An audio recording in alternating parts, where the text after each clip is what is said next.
before the Honorable, the Justices of the Appeals Court, now sitting at Boston within and for the Commonwealth. Draw near, give your attendance, and you shall be heard. God save the Commonwealth of Massachusetts. This court is open. Please be seated.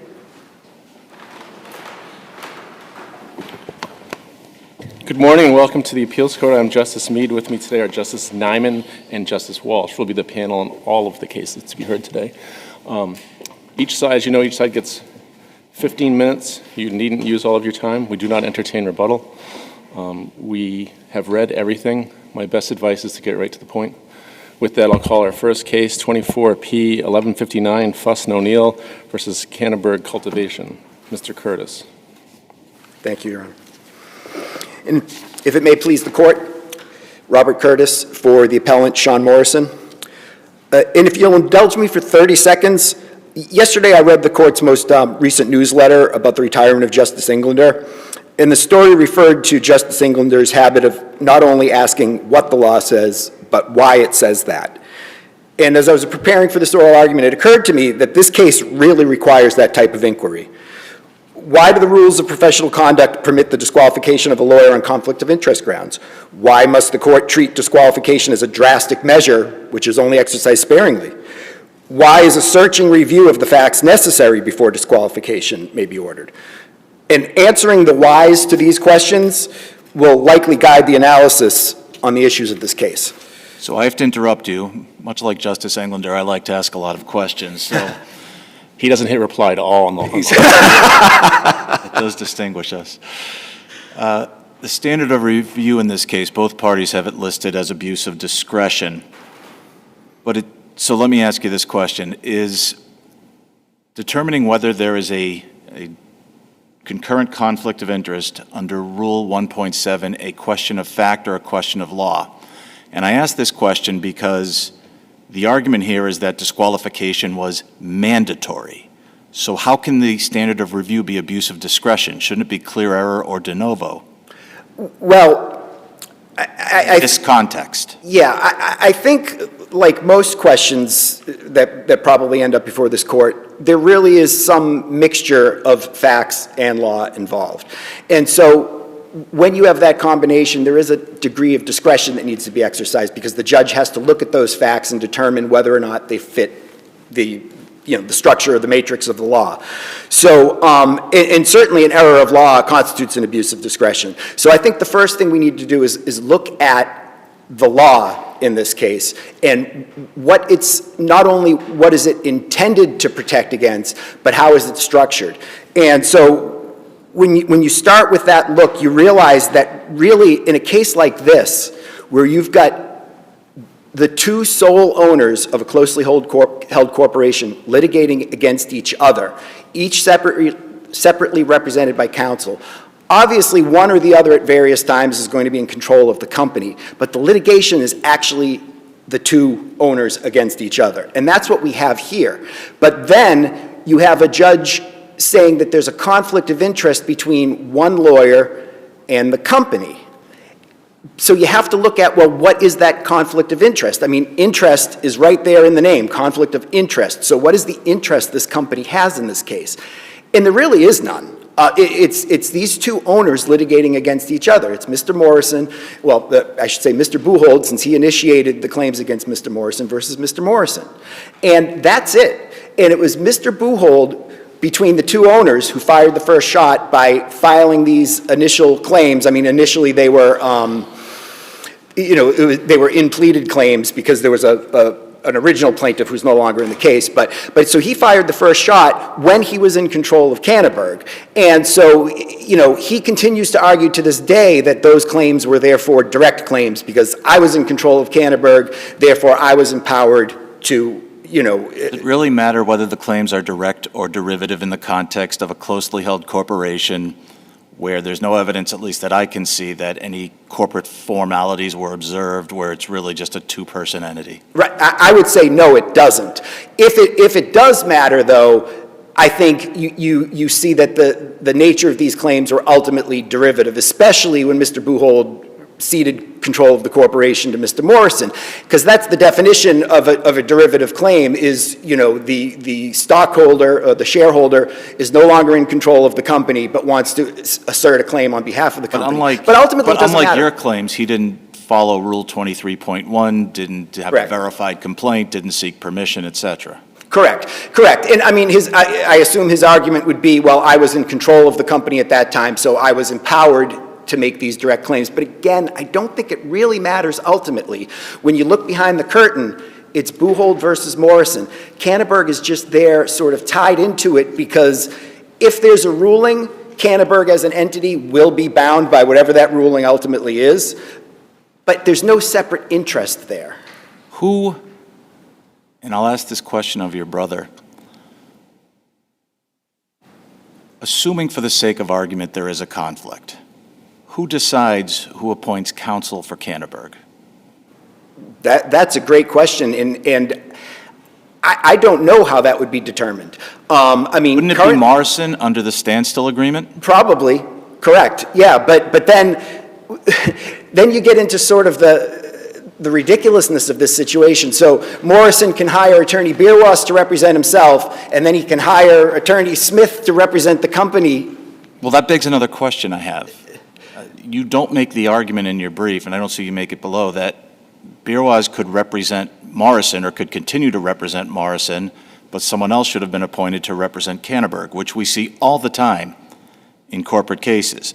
So since you didn't make it, it's waived, but I'm just curious, why wasn't that argument made? Well, so it wasn't made because I don't think it's necessary. I don't think there's any reason to disqualify Attorney Bierwas from representing either of these parties in this particular circumstance, because the so-called representation of Cannaburg is just as a nominal party, it's a formality. There's no actual interest she's representing there. As far as suggesting that it was waived, you're right, it wasn't raised below, and it wasn't a primary argument in our brief. I mean, we do cite in our reply brief, because a number of the cases our opponents cited involved cases where there was a perceived conflict, and the courts ultimately held, okay, so the attorney is disqualified from representing the company, but not the individual. And we did cite those cases in our reply brief. So there's some authority there. I mean, granted, it wasn't raised below, and I understand that. But again, I don't think it needed to be raised below, because I don't think we have a situation where there's even a conflict here. Because again, it goes back to what was the company's interest in this case. There is none. It's these two gentlemen litigating against each other. And that's really all there is to this case, really. And can I interrupt for a moment? Sure, absolutely. I mean, first of all, I'm impressed that anyone read our appeals court news outside of the present company. So thank you for reading it. Actually, it's good stuff. Your argument is very impressive.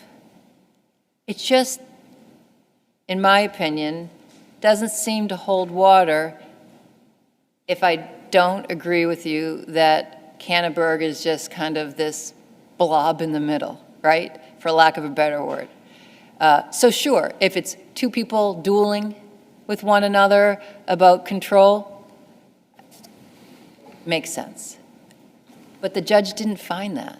And part of this mixed question, if you will, of fact and law appears to be the judge's determination that because the allegations against Morrison were that he was taking business away and diverting and doing his own thing, that there were separate harms to the entity than to the individual. Can you address, if we disagree upon that, what's your argument that this decision is still improper? Sure. So there's quite a bit to unpack in that question, and I'll try to do it as best I can. But I think the first thing is, you said that the judge didn't find what we're asking her to find. She didn't find anything. There was no evidence taken other than, documentary submissions with a motion. But it was not an evidentiary hearing. There were two hearings. No witnesses were sworn. No exhibits were marked. No findings. And even if you read her decision, I think, I don't have it off the top of my head, but we cited it in our brief. She uses the word find or finding like tangentially on one or two minor points. She didn't make findings, and that's part of the problem, because in a case like this, you need to examine the record very carefully and then make factual determinations that support the ruling, and she didn't do that here. Absolutely an evidentiary hearing was warranted here if she was going to disqualify Attorney Beerwas. And if you look at the cases where that's happened, they almost across the board at least had some sort of evidence received in. Is there any dispute that after the LLC was formed, that Mr. Morrison at least applied for a competing special permit? Or not special permit, but a competing permit? As far as I can tell, that's undisputed. I understand he dropped it, or he withdrew it. Right. And I understand you could make the argument that perhaps it wasn't truly competing, but it seems to me that that's a reasonable inference to draw from the evidence, or from the undisputed plea. You're probably right. I mean, where that wasn't a primary issue, that was really litigated at all. It was just simply alleged. It never really got explored, and I think... You have the we have the application before us. We have the board minutes before us, or at least they were before the judge. Mm-hmm. So I don't see that as a disputed matter. I mean, you're probably right where there was no controverting evidence supplied there. But again, it does raise a lot of the questions that you yourself just pointed out. I mean, was it actually a competing, those are questions of fact. But so for the purposes of this appeal, yes, it was a allegation that this judge felt was significant enough to trigger the provisions under Rule 1.13. I think it's fair to say it's an undisputed allegation. Okay. Having read through both briefs and both records, it's not disputed anywhere in the record. Technically and correct. I don't think it could be. Yeah, I mean, that piece of it is correct. I mean, it's not a proven allegation, and again, I think there are nuances there that would need to be explored if there was an evidentiary hearing held on that. Assuming arguendo it's undisputed, how is that not at least arguably a breach of fiduciary duty to the LLC?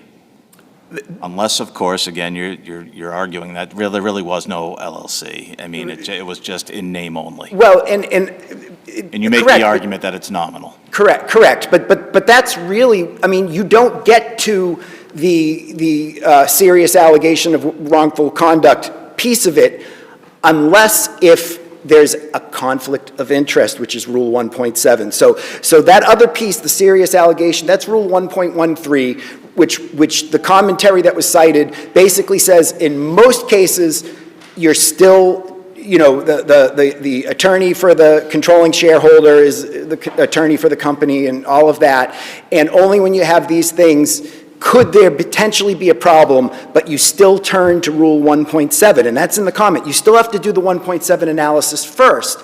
And if you do the 1.7 analysis first and there's a conflict, then these other, inquiries come into play. But you still have to do that first. And when you look at Rule 1.7 and you look at what exactly, constitutes a direct adversity conflict of interest, there has to be an interest there. There has to be. And there's this whole line of cases, the Aurora case line I cited, the Seifert case, which honestly, Attorney Cooley found that one and it made it into our reply brief, but not into our primary brief. But that was 1964. There was a court saying, there's no conflict here when you've got this sort of shell company that's standing in between the two actual litigants. Are Aurora and Seifert your best cases with respect to Rule 1.7? I think so, correct. I mean, there are other cases that cite Aurora, but they kind of, I call it the Aurora line because Aurora was the first one and then the rest of them kind of followed that. But there is a trend to follow it. I see I've used up my 13 minutes and I want to give Attorney Cooley an opportunity. Okay, thank you. Mr. Cooley. Thank you, Your Honors. May it please the Court, Edward Cooley for Cannaburg Cultivation Cooperative LLC. I'll be very brief. I'll not repeat what Mr. Curtis said, but not only does Canberg not have an independent interest, as Attorney Curtis has set forth, but Mr. Bullhold knew at all material times that there was no independent interest, and he conducted himself and the litigation accordingly. His claim in Count 5, if you go to the Appendix 1 at page 123, paragraph 52, is that Mr. Morrison was allegedly operating a potential competitor. That's the claim. That's a claim that was filed at the very outset and then litigated for 4 years. And who litigated that claim? Mr. Buchholz litigated that claim through Mr. Buchholz's lawyer. Right up, all discovery was conducted, they got right up to literally the day trial was to commence. So all issues by that point are fully joined, the case is prepared for trial, and it was prepared not by an independent counsel for Canberg, but by Mr. Buchholz's lawyer. And that is the clearest acknowledgement you have that Mr. Buchholz's interest is what was at stake and not Canberg's. Canberg didn't have an independent interest outside of these two people fighting, and the proof is actually in the pudding, so to speak. If you But aren't look, both parties bringing claims through Cannaburg? both parties, Both parties. we assert that both parties filed derivative claims. Again, whether they're derivative or not doesn't really matter in the context of who had the interest. But the point I'm making is that with respect to count 5, it was Mr. Buchholz's lawyer who was pursuing that claim all the way through. And if you want to know what the parties thought, whether they ever perceived that there was a conflict or believed it, look at what they did. That's the surest sign of the existence of a conflict. He never thought there was a conflict, and he pursued it accordingly because there wasn't one. He knew that the interests that were being implicated were his own, and that's why he pursued it. And if you look at the appellee's brief, they attach deposition testimony in which Mr. Buchholz's lawyer is cross-examining Mr. Morrison on the issue of the Fitchburg application. We've read through it, I assure and that you. was in 2022 that deposition was taken. We're going to have to leave it there. I'm sorry? You're out of time. Oh, I was telling you, I counting apologize, up. Your Honor. I thank you for your patience. You owe us 30 seconds on your future argument. I'll give it back some other time. Oh, no. Much appreciated, thank you. My appearance sheet does not have, is it Fioravanti or Vins? Attorney Viennes, Your Honor. Okay. Go ahead. May it please the Court. Good morning, Your Honors. David Viennes for appellees Robert J. Bujold and 310 Broad Street 2 LLC. We ask the Court to affirm the trial court's disqualification order because appellants have not demonstrated an abuse of discretion by the underlying court. The Court properly found an unwaivable concurrent conflict of interest under Rule 1.7 of the Mass Rules of Professional Conduct. I do want to begin by following up on my brother's comments at the end of appellant's argument. Count 5, it's undisputed on the record of this case, count 5 of the third-party complaint is a direct claim by Canberg against Mr. Morrison. Not what the judge found. Well, the judge, there's an error in the court's footnote 1, and it's not material where the judge, and it's a footnote, so I would suggest that it was not intended to be a finding or ruling, where the judge refers to count 5 as a derivative claim, and I think the judge overlooked the fact that that is in fact a direct claim, and below. Move to reconsider or move for clarification? So it was unnecessary because the only impact that would have is if it's a derivative claim, then the court looks at 1.7, but then it also looks at 1.13G, and the court's decision makes clear that if you're looking at 1.7 and it's a direct claim, case closed, concurrent conflict of interest, the court doesn't need to go to 113, but if it's a derivative claim, then the court can look at 1.13G, and that's what addresses when an attorney can represent a corporation and an individual accused of wrongdoing, and it says, if it's a derivative situation, you have to look at Rule 1.7 to see if it passes muster. But so it's not important that the judge made that mistake because whether it's direct, we never get to 113, and the court says there's direct adversity. Argue that if it is derivative, it doesn't matter in the end. I get It's that. unclear if the judge did that to assume arguendo, but in any event, we have enough in Judge Horatius's decision to say if it's direct, 1.7A is dispositive. If it's derivative, 1.13G is dispositive. So the judge disqualified Attorney Biroz from representing both parties. What if she had just disqualified her from representing one or the other? She couldn't have done that Why? because of Rule 1.9A of the Rules of Professional Conduct. That rule states that where a lawyer has formally represented a client in a matter, they shall not thereafter represent another person in the same or a related matter in which the person's interests are materially adverse to the interests of the former client unless there's informed consent in writing. So the judge found there was a conflict of interest. There was direct adversity between Canberg and Morrison that required disqualification. So at that point, Doesn't there have to be a determination, and perhaps I'm misreading the rule or misunderstanding, doesn't have to be a determination that the lawyer either gained information through the representation or that there is some sort of problem? It seems to me that all of the time we have lawyers representing, whether it's in closely held corporations or otherwise, representing both the entity and an individual. The potential conflict or the conflict gets brought to the attention of the attorney, and then new counsel is brought in. I've had that happen in practice. I've seen that happen many times in court. So, but maybe I'm misunderstanding the rule. You're telling me, nope, the second you represent both, you're out on both. because it's in the same proceeding. This wasn't. Right, Trading but Bureau's- what information could they have gleaned from Canberg that they couldn't have also gleaned from Morrison? When you're Yeah. dealing with a closely held corporation consisting of two people, where as far as the record shows, there was no observation of corporate formalities. That doesn't make yeah. sense to me. 1.9A, and perhaps it's a different section of the rules, but 1.9A is mandatory. The language is not open to interpretation. It says a lawyer who has formally represented a client in a matter shall not thereafter represent another person in the same matter. There's no discretion, there's no discussion about confidential information because Are there any cases on 1.9A interpreting it? I don't believe any are cited in the record, but I think 1.9A was cited in the original disqualification motion.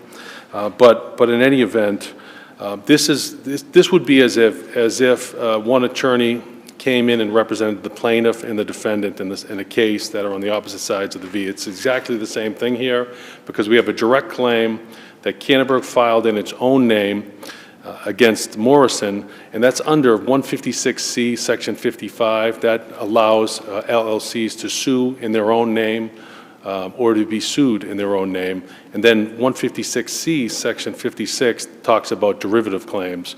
Mr. Morrison's claim in Count 5, Cannaburg's claim in Count 5 was never a derivative claim, nor could it have been a derivative claim. If you look at the International Brotherhood of Electrical Workers case, 476 Mass 553, that case, like many other Massachusetts cases, discusses the difference between derivative claims filed for corporate harm and then individual claims filed by members of closely held businesses for their direct harm. Massachusetts law is, and it's well established, if an owner or member of a closely held business is alleging harm to the corporation, and they don't have control of the entity to file suit on behalf of the entity in its own name, they have to seek redress for the corporation through a derivative claim. That's black letter law. That's well settled. In this case, Morrison, yes, he asserted derivative claims against Mr. Morrison, against Mr. Bujold because he was not controlling the entity. But at the time the third-party complaint was filed, Mr. Bujold was controlling the entity. You look at that pleading, it's in the, Canberg is a direct party. They were sued by Fuson O'Neill. That's what started this whole litigation, an engineering firm that was doing work for Canberg. Mr. Morrison stopped paying the firm because we found out later that he was pursuing a separate competing secret business. That caused Canberg to be sued. Mr. Bujold was a registered agent at the time. Mr. Morrison had walked away from the entity at that time. And in the record, at page 320 of Record Appendix 1, there's a letter from Mr. Bujold to Morrison in January of 2020 where he basically says, you've walked away from the partnership. I consider our partnership over. In May of 2020, at Record Appendix 1, 322, Mr. Bujold actually sent a no trespass letter to Mr. Morrison, and what led to that was he was taking items from the business, he was allowing workers to... Before you run out of time, the standstill agreement is still in effect? It is, and we sought to Who remove represents, sorry, who chooses representation, assuming that we agree with you? Who chooses the new lawyers for that. Canberg? Cannaburg and I think the two owners would need to jointly... Under the standstill agreement, it seems to me it would be Morrison. I believe, well, the standstill agreement was only intended to be a temporary agreement. Well, you just said it's still in effect. Yes. And But it was and challenged below, and the court, we had moved to rescind it, and this... Joe acknowledges Morrison is the sole voting member of Canberg with sole authority to act on its behalf. Okay. It was sought to be vacated below. We would seek to vacate that. If it was not vacated, if that permits him to retain counsel, counsel would have to ethically determine whether or not they could take direction from him. And if you look at Rule 1.13G, that's where it talks about a conflict between the managers of an entity and where there's claims against a member for serious wrongdoing, that can create a conflict of interest. So Mr. Morrison, even if he does have authority under the standstill, if the standstill is upheld, a lawyer cannot ethically take direction from him as to the management of Canberg in the litigation. It would have to be independent decisions by counsel. How could they ethically take I think information from your client, from Bujo? Well, I think there's no charges of serious wrongdoing against Mr. Bujo that have been established. The court specifically found below that there were serious charges of wrongdoing against Mr. Morrison. But I think the easiest way to look at this case, I think what happened below is that Attorney Bierwas was conflating a direct claim by the corporate entity with a direct claim by an individual. And the Durham case, that's a New Hampshire case that the appellants cite. That case is actually not helpful for the appellants for the reasons they cite to it, but it is instructive to the court for its differentiation of those three types of claims. So I would direct the court to page 44 of the Durham case, and that's where the court says when you have a closely held businesses, there's three types of claims for harms to the company or the individuals. Number one is a direct claim by the corporation for harm to the corporation. That's what count 5 is here. The second type is a derivative claim for harm to the corporation filed by a minority interest holder or non-controlling member. The last type is a direct claim by an individual owner for their direct harm. And the most classic example is a freeze-out claim. That's individual harm to a owner. That's not corporate harm. So that case actually distills those three different types of claims very well. I couldn't find a good case in Massachusetts where they talked about the three different types. Typically, the cases talk about, is it direct, individual direct, or is it derivative? And the fight is usually about whether or not an individual can make a claim directly, or whether it's derivative, or whether they followed Rule 23.1, or whether they verified under 23.1. But the Durham case at page 44, I would suggest the court look at that. And that was what was overlooked below by Attorney Bierwas. And I will also note, Your Honors, my firm became involved in this case weeks before trial. Prior counsel, Attorney Ray, was terminated by the appellees a couple of weeks before trial. The case was in a mess and in shambles. We couldn't obtain the case files. We never obtained the actual complete case files. We patched together the record through the docket. Once we got involved in the case, it was a very brief continuance of about 2 months. There were negotiations. Once those failed, we prepared in earnest for trial. As part of that preparation, we obtained a document that was never produced in discovery. Yeah, I don't know that I'm buying that this was, entirely new information. Well, you put Record Appendix page 1, Volume 1, page 119. Your allegations back in 2020 were Morrison now operates a business in direct competition or applying for license from the Cannabis Control Competition in order to enter into such direct competition with CANNABURG. It was a different entity. There was a retail, he sought an application for a retail dispensary, which is different than the cultivation business. Cultivation. Was CANNABURG a cultivation business? CANNABURG was to be a cultivation CANNABURG's business. to be a cultivation business, then in 2020, they're pleading, again, operates a business in direct competition, Yep. applying for a license, which presumably for cultivation. It was the retail that was being referenced there, Your Honor. And at the deposition. How was that direct competition with CANNABURG? Well, that wasn't our pleading, but it was alleged that it was directly in competition. That count also relied on allegations that Mr. Morrison had taken equipment from the business that was a harm directly to the corporation. Can I just interrupt for a moment? Because it's our job to review the determination, in this case by the Superior Court judge, about a particular ruling. But there's a frustrating point about this whole disagreement, is that even if we agree with your argument to some extent, and affirm, if we were to, affirm the decision by the Superior Court judge, Morrison appoints another lawyer, and there's going to be years of litigation about who can represent CANNABURG and who can represent Morrison before we even get to the secondary lawsuit and the merits of that. I mean, I don't think that this is so happened. heavily litigated on the issue of counsel that perhaps my 13 years of being in the trial court, it's frustrating to see attorneys not be able to work out an issue such as this. And I'm not undervaluing the importance of the conflict of interest laws and the importance of having an attorney kind of work from both sides. I'm not doing that, but this all roads leads to more litigation about this little teeny piece of something that I'll be retired before the merits of the case even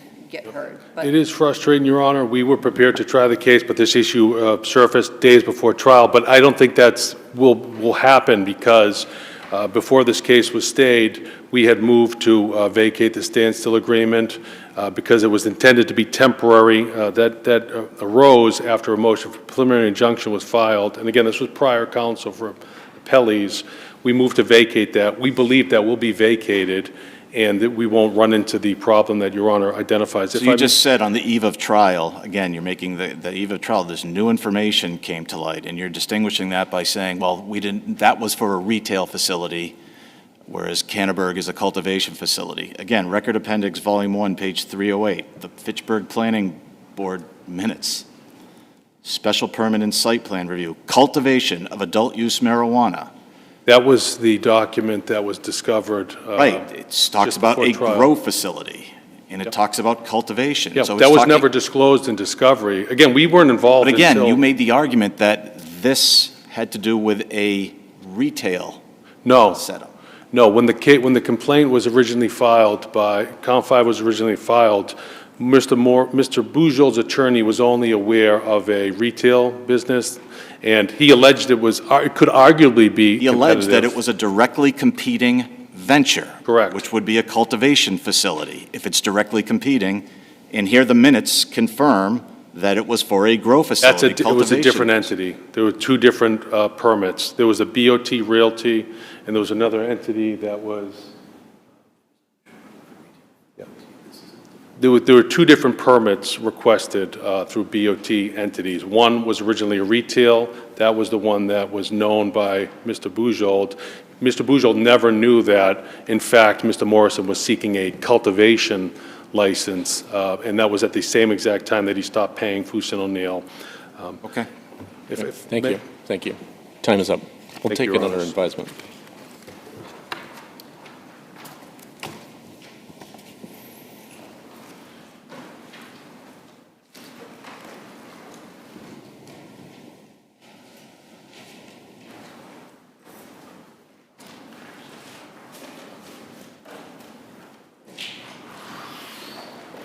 Continuing our cannabis theme, the next case is 25P71, Construction Source Management versus Belefflur Holdings.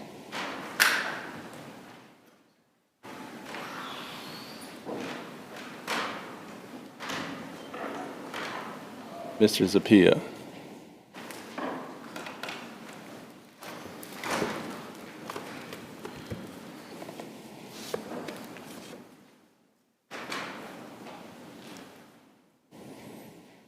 Good morning, Justices. If it may please the Court, Benito Zapia on behalf of the appellants, Belefflur Holdings and Belefflur Realty. I'd like to start by addressing the second issue in my brief, and that is the Superior Court's denial of the motion to dissolve the mechanics lien. And as stated in the brief, the grounds for dissolving the lien are based on a knowing and willful misrepresentation as to not only the amount owed on the lien, but to the party that actually is alleged to owe any amount on the lien.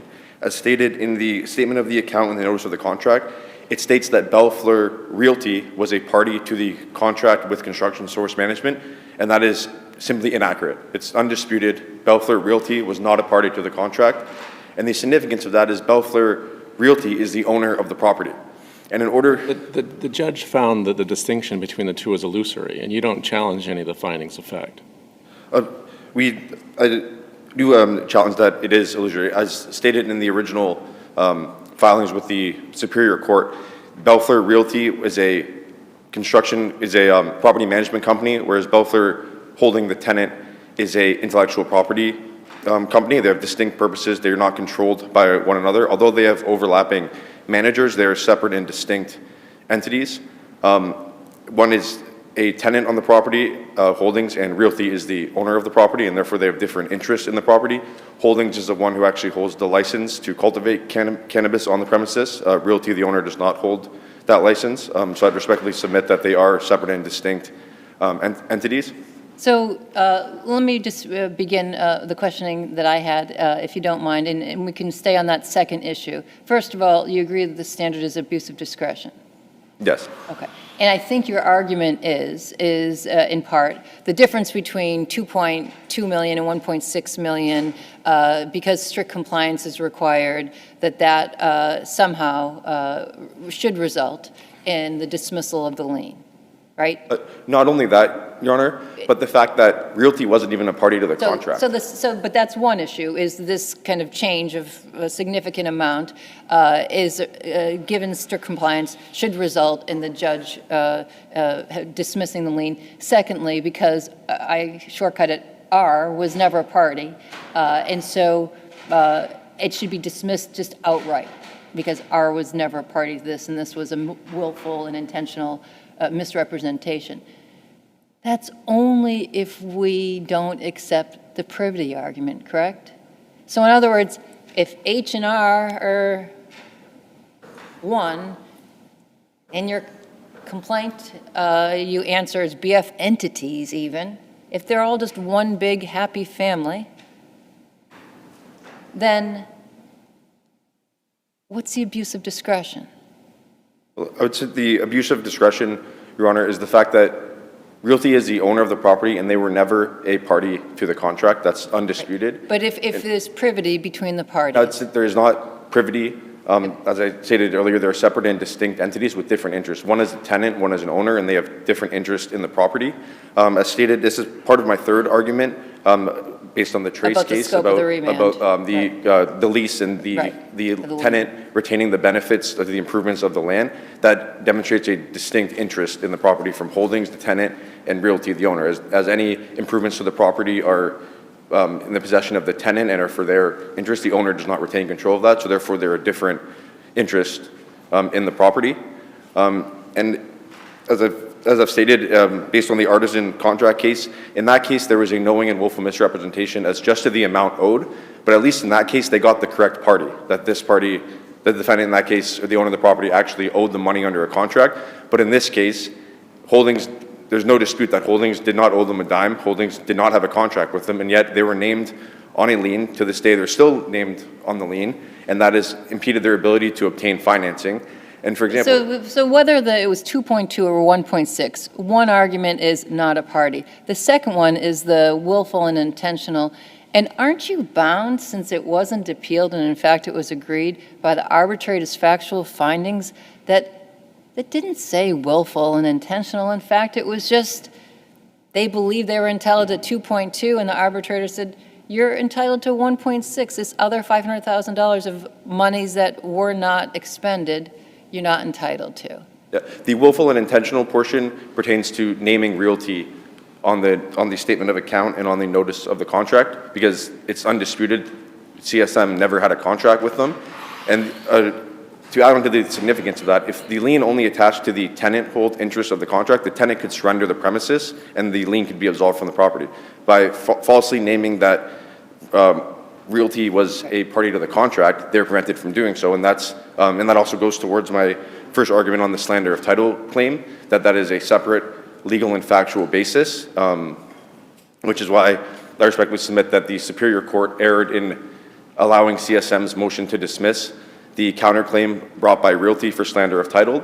As Judge Hodge states in his ruling, he states that the factual claims are the same and that those claims were already addressed at arbitration, but that is an error of law because the factual basis for realty's slander of title claim is that they were falsely named on the statement of account and notice of the contract, and as title holder of the property, that has impacted their ability to obtain financing on the property, and they've been subject to this lien for 5 or so years now. Does your argument hold water if we have privity?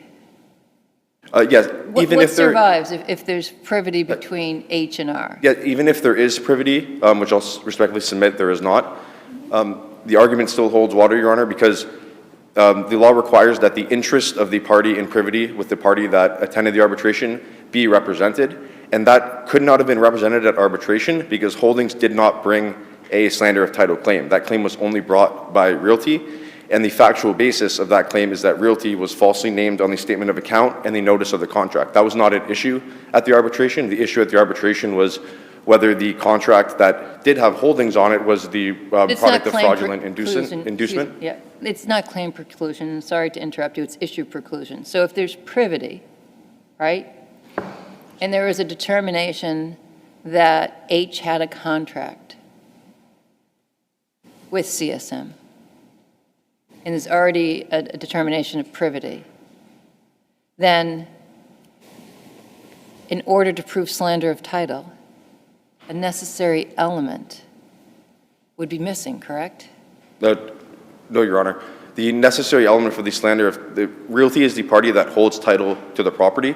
Right. And that issue, whether there was any basis to name them on the lien, recording. to name them on the statement of the account or on the notice of contract, that impacts their ownership interest in the property, and that was never addressed at arbitration. Right. But my point being, and we're going around in a circle a little bit, but if there's privity between F and H, excuse me, R and H, my consonants are not correct, then how do you say, even under de novo review, that there's something that still survives? What's your best case? What's your best facts to show that there's no privity? What's your best case to say that even if privity, you still get to pursue these counterclaims?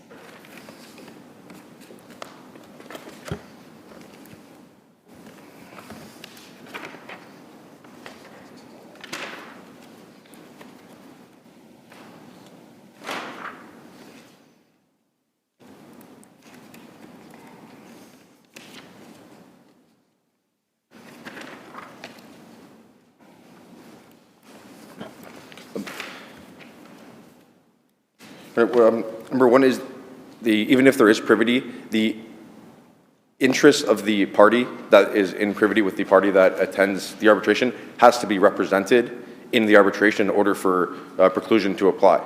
Here, that couldn't have happened because Holdings did not bring a slander of title claim against CSM. So the factual and legal basis for the slander of title counterclaim is distinct. So even if there was privity, that interest was not represented at arbitration because it was not at issue.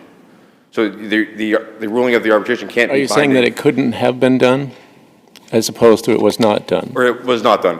But I would But could just submit that could it have been done? I would suggest it could not have been because it was not an issue before the arbitrator. What could it have been? Could they have brought it in the arbitrator? Yes. I was not counsel at the time, so I can't speak to why That's how that issue was not preclusion done. works, though. It's claims that are brought or could have been brought. But also, Your Honor, the CSM moved to compel Belefflur Realty to arbitration, and the judge denied that motion and held that because Realty was not a party to the contract, they are not compelled to arbitrate. So I believe it is inequitable to then dismiss their counterclaim that has a separate legal and factual basis because, they could have attended arbitration even though the court ruled they did not need to attend. I believe it's a violation of their due process and their right to be heard in court. You started with the mechanics lien issue, and you would agree that General Law, Chapter 254, Section 50A requires, is mandatory language requiring the filing of a verified complaint to discharge the lien, correct? Yes. And there was no verified complaint filed here, is that correct? No, there was not, but I'll submit nothing in the statute precludes, strips the Superior Court of power to dissolve a lien via motion, and that was done in the artisan contract case that's cited in my brief. It was a motion to dissolve the lien, and the Superior had the power to dissolve the lien. So I was just about to ask you, is there any case law interpreting that mandatory? Did that case actually address the mandatory language of General Law, Section 15A, or that was just the result that was reached in that particular case? I believe it was just the result, Your Honor. Are there any cases directly addressing that question? Not that I'm aware of, but I would just submit that that puts form over substance, and I think there's a policy in the Commonwealth to resolve a case on its merits, and here the merits are clear. It was a knowing and willing misrepresentation that that Realty was a party to the contract, and that Realty owed CSM any money at all. And as stated in my brief, the statute requires exact compliance, and by But stating then why that, do you think the legislature included that mandatory language in the statute if it can just be ignored and judges can say, well, we just want to get to the merits anyway?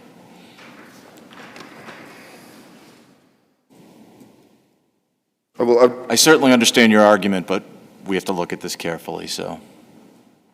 well, I would submit that one issue that kind of goes around the verified claim is this required fact-finding, and there was an active lawsuit already pursued when this motion was brought. I can understand if initially when the lien is filed, instead of having to go through the time and expense of a court case to file a verified complaint initially, but at this case there was already an arbitration award and it was in litigation, so the most efficient means was to go through the Superior Court via motion.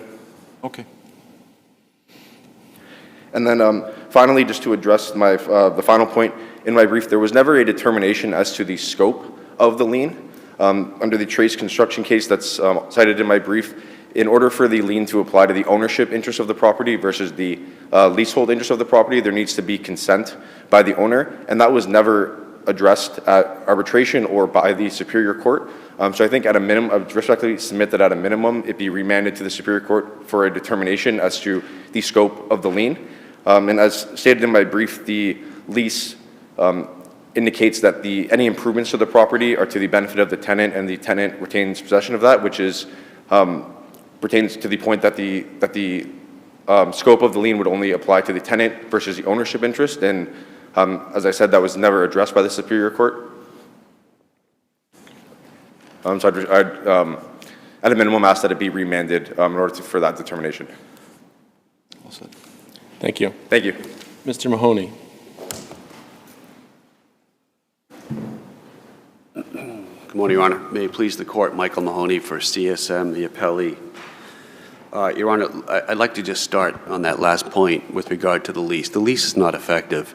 The lease is dated August 18th, 2021, I believe, or 22. It was created 6 days before BFR allegedly transferred the property. Well, we know they transferred the property for no consideration whatsoever. So at the time the lease was created, BFR did not own the property. Moreover, the argument that the lease was not affected and there's only a tenancy ownership that the lien should apply to is also inaccurate, because the lease says within itself, if we were to believe its writing, that the purpose of the lease is for a marijuana cultivation facility. So that is also in support of our argument that there was consent and that BFH was acting for or on behalf of BFR. And then finally, with regard to the lease, we have Mr. Rolandi on both sides of the lease, as the landlord, even though he didn't own the property at the time, and also as the tenant, which is BFH. So it's clear to me, and I think it should be clear to the court, that Judge Hodges' findings with regard to privity can't be appealed. The appellant agreed to the arbitration findings going into, being marked as a finding in result, for CFM. And we marked that as an exhibit in the supplemental appendix number 7. So they are bound by those findings. And with regard to the overstatement of the lien, there was absolutely no finding by Mr. McDonough. In fact, he found that CSM mitigated the amount of the lease by reducing the amount and providing the appellant with credits for the purchases that it made for the construction that it never got to. It had purchased various amounts of equipment. It then sold them and recouped the money on other jobs. So to suggest that we willfully inflated the price of the lien is, it's just not borne out by the record. Let me interrupt for a moment. It seems to me that BFR's argument, their claim is, despite arbitration between H and CSM that resolved some issues that perhaps they disagree with, but it resolved whether a contract existed. R says, my claim is different, and I never had an opportunity to be heard about this, right? Because Judge Callan was clear. The arbitration is between these two about the existence of a contract. I wasn't a party to the arbitration, so the judge can look at it for what it's worth. How does that waive his argument of privity and bind him to a finding that he was never a party when his claim is, my argument is different than H's. My argument is that you put a lien on something I never signed a contract with. I had nothing to do with it. And that was intentional to include me in it, right? That's correct, Your Honor. Okay, so tell me why he's stuck with the arbitration when he wasn't even invited to that party. Because Judge Hodge found that the transfer of the property was the furthest thing from a good faith transfer, number one, and an effort to avoid this debt. And number two, Judge Hodge also found that there was privity between BFH and BFR. And consistent with what Judge Callan found with regard to the testimony of the individuals when they accused CSM of fraud and the inducement, he found them not credible. There was no affidavit filed in accordance with 15. We don't have any testimony from either of the principals at BFR or BFH suggesting that they did not consent, that they were not BFR's proxy, they were not acting for or behalf of BFR, et cetera. What we do have is 7 instances of consent and or evidence that they were acting for or behalf. And I'll just go through them and cite them to the record appendix if we may. We have, first of all, the AIA contract, where BFH represents that it's the owner and it has the authority to contract with my client. Secondly, we have the representation to the Cannabis Control Commission, where Mr. Romulus assured the Cannabis Control Commission in 2020, which is long prior to the execution of the contract, that he had control over the property for security purposes, making no distinction between BFR and BFH. Thirdly, we have the letter to the town by Mr. Romulus indicating that he, as the representative of the owner, BFR, has granted BFH permission to do this construction. Fourthly, we have Foresight Engineering's, who's the engineer on behalf of the owner and the business there, as they represent, and that's Supplemental Record Appendix 22, that they are applying for permits on behalf of both the owner and the tenant. Fifth and sixth, we have Mr. Cardarelli's testimony before Judge Callan, where he indicated that they were trying to get a loan secured for BFR, and they wanted BFR to be named on the contract. Sixth, we have Mr. Cardarelli testifying again before Judge Cardarelli, and by the way, these are Supplemental Record Appendix 18 and 20, that when they tried to work this out before suit was filed, and CSM suggested an amendment to the contract, that Mr. Cardarelli was upset because he thought that BFR should be named in the contract, not BFH. And then lastly, as an addition of authority to act on or behalf of the owner, we have the lease.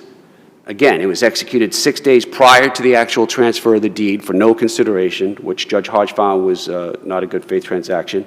We have the use of the premises, which is specifically outlined in the lease, and by the way, that's Record Appendix 356. And then, as further evidence that the lease was a fiction, as well as the distinction between these two companies, we have a rent charge of $250,000 per month. Now, this case is about a defendant who could not pay my client for the site work that they did to develop this property. So to consider that they had the ability to pay $250,000 a month is ridiculous. And moreover, there's no evidence in the record, there's no evidence in there's no evidence in opposition to the motion to dismiss that supports that this was a valid lease in terms of rent payments. So the lease, as with the distinction between BFR and BFH, is a contrivance. Now, should the lien have said with the consent of or for or behalf? Probably. It should have said that. But at the time that the lien was drafted, the complaint specifically says, if I may read from it, and by the way, it's Record Appendix 12, on or about May 1st, 2021, CSM entered a written contract with Belefflur Holdings, LLC, which at the time of the contract was the owner of the real property. There's no dispute about that, because the contract itself also contains the provision on the very first page of it that the contract applies to work done prior to the execution, which was December 6th or 8th of 22, and following the execution. The complaint goes on to say that on August 24, we point out the transfer, Belefflur Holdings, LLC conveyed its interest in the real property for no consideration. I attached that as an exhibit to the complaint.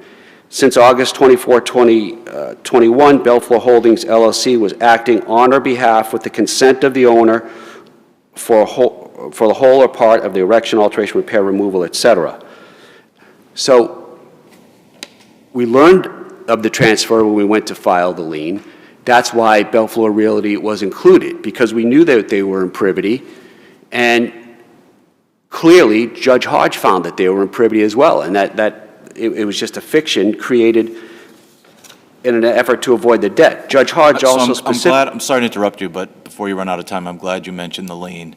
You make the argument that they failed to follow the statutory mandatory language in 254, 15A for discharge of a mechanics lien because they failed to file a verified complaint.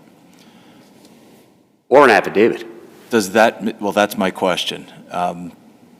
Your brother argues that since there was an ongoing existing case, it wouldn't make sense to file a verified complaint in that situation. But your argument, I gather, then is, well, if there's an ongoing case, they at least have to file a verified affidavit?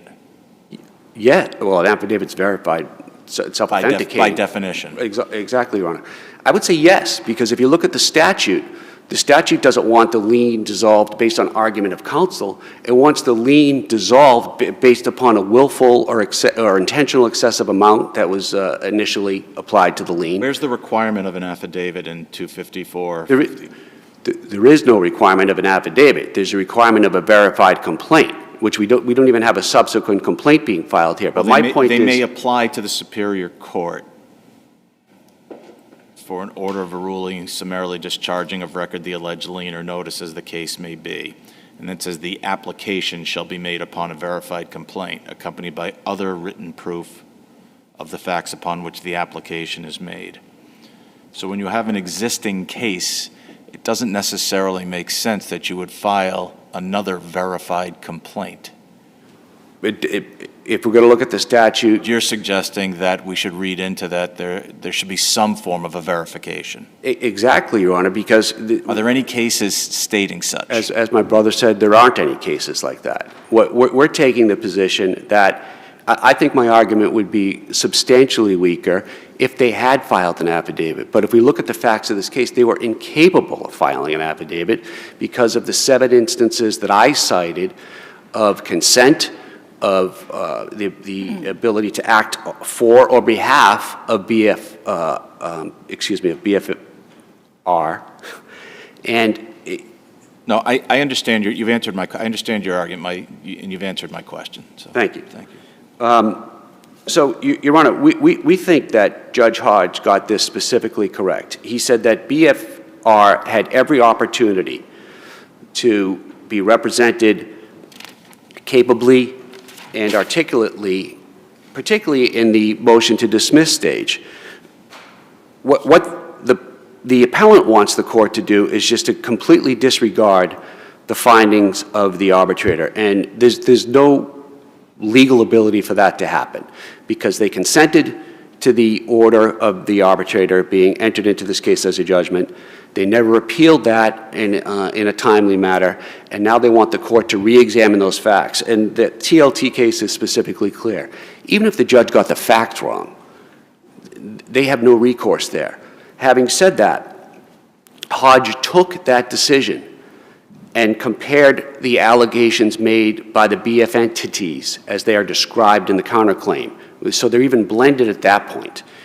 And he compared them, and he essentially said that the slander of title claim is similar to or identical to the breach of contract claim. Moreover, if you take that analysis one step further, in order to have a slander of title claim, you have to prove that it was a willful misrepresentation of fact that adversely affected the property. We don't have any evidence in here to support counsel's allegation that they haven't been able to obtain loans. There's been no testimony with regard to that. But putting that aside, the arbitrator and Judge Hodge found that there was a valid contract with BFH, found that the lien with regard to BFH was valid, and therefore there can be no damage to the property because even if BFR had not been named on the lien itself, we still would have a valid and existing lien with regard to BFH's interest.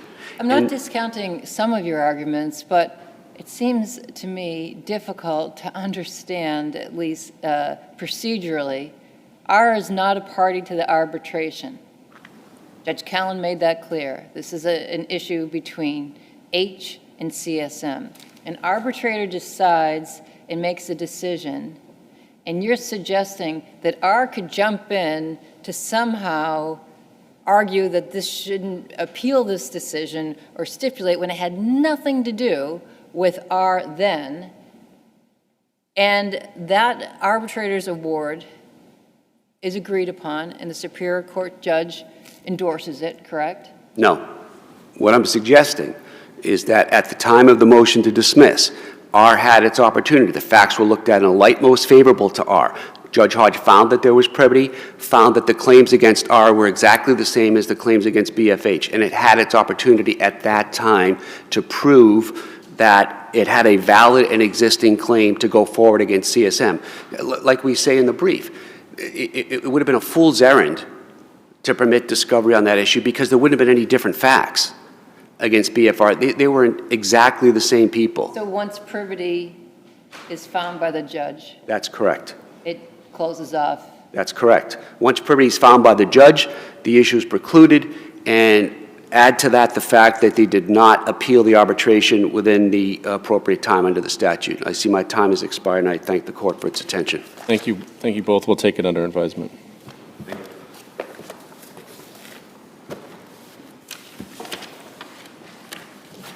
Thanks. Good job.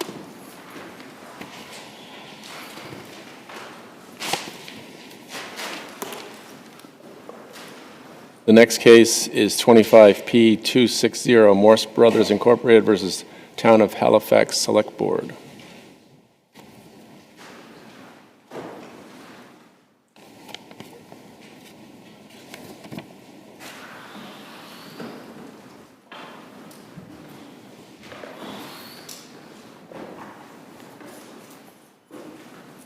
Also, I'd like to acknowledge the amicus brief that was filed in this case by the Pioneer New England Legal Foundation. Mr. Huxham. May it please the court, good morning. My name is John Huxham. I represent the town of Halifax and its Board of Selectmen. We are asking you to overturn the Superior Court's decision and also to uphold the soil removal permit and the soil removal bylaw that are at issue in this case. And we say that the Superior Court made several significant errors in this case. The first one was that it erroneously found that the soil removal bylaw requires a special permit. The soil removal bylaw does not require a special permit.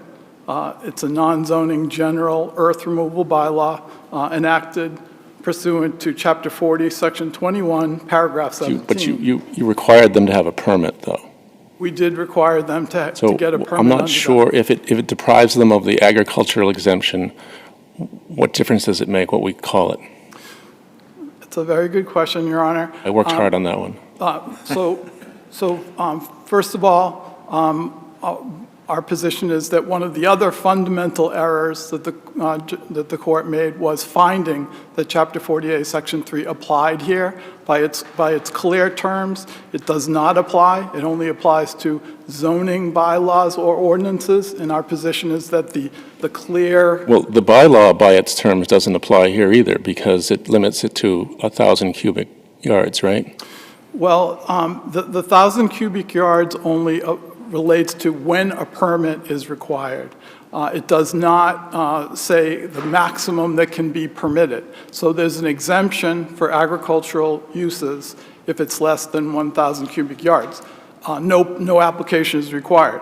But above that, permits for agricultural uses can be granted. They can't be repugnant to existing law. No, they cannot. And why not the Dover Amendment or the Zoning Act, whatever you want to call it, has an agricultural exemption? Well, again, our position is that clearly by its unambiguous terms only applies to a zoning bylaw. So the zoning bylaw can trump a statute enacted by the legislature? It really doesn't, Your Honor, because we're talking about two extremely fundamentally different animals, really. What's really going on here? I mean, they've been running this business for 45 years, uninterrupted, and then 2 years ago, out of thin air, as far as I can tell on this record, you decided they need to have a permit. That's going to cost them a lot of money and affect their business. Why?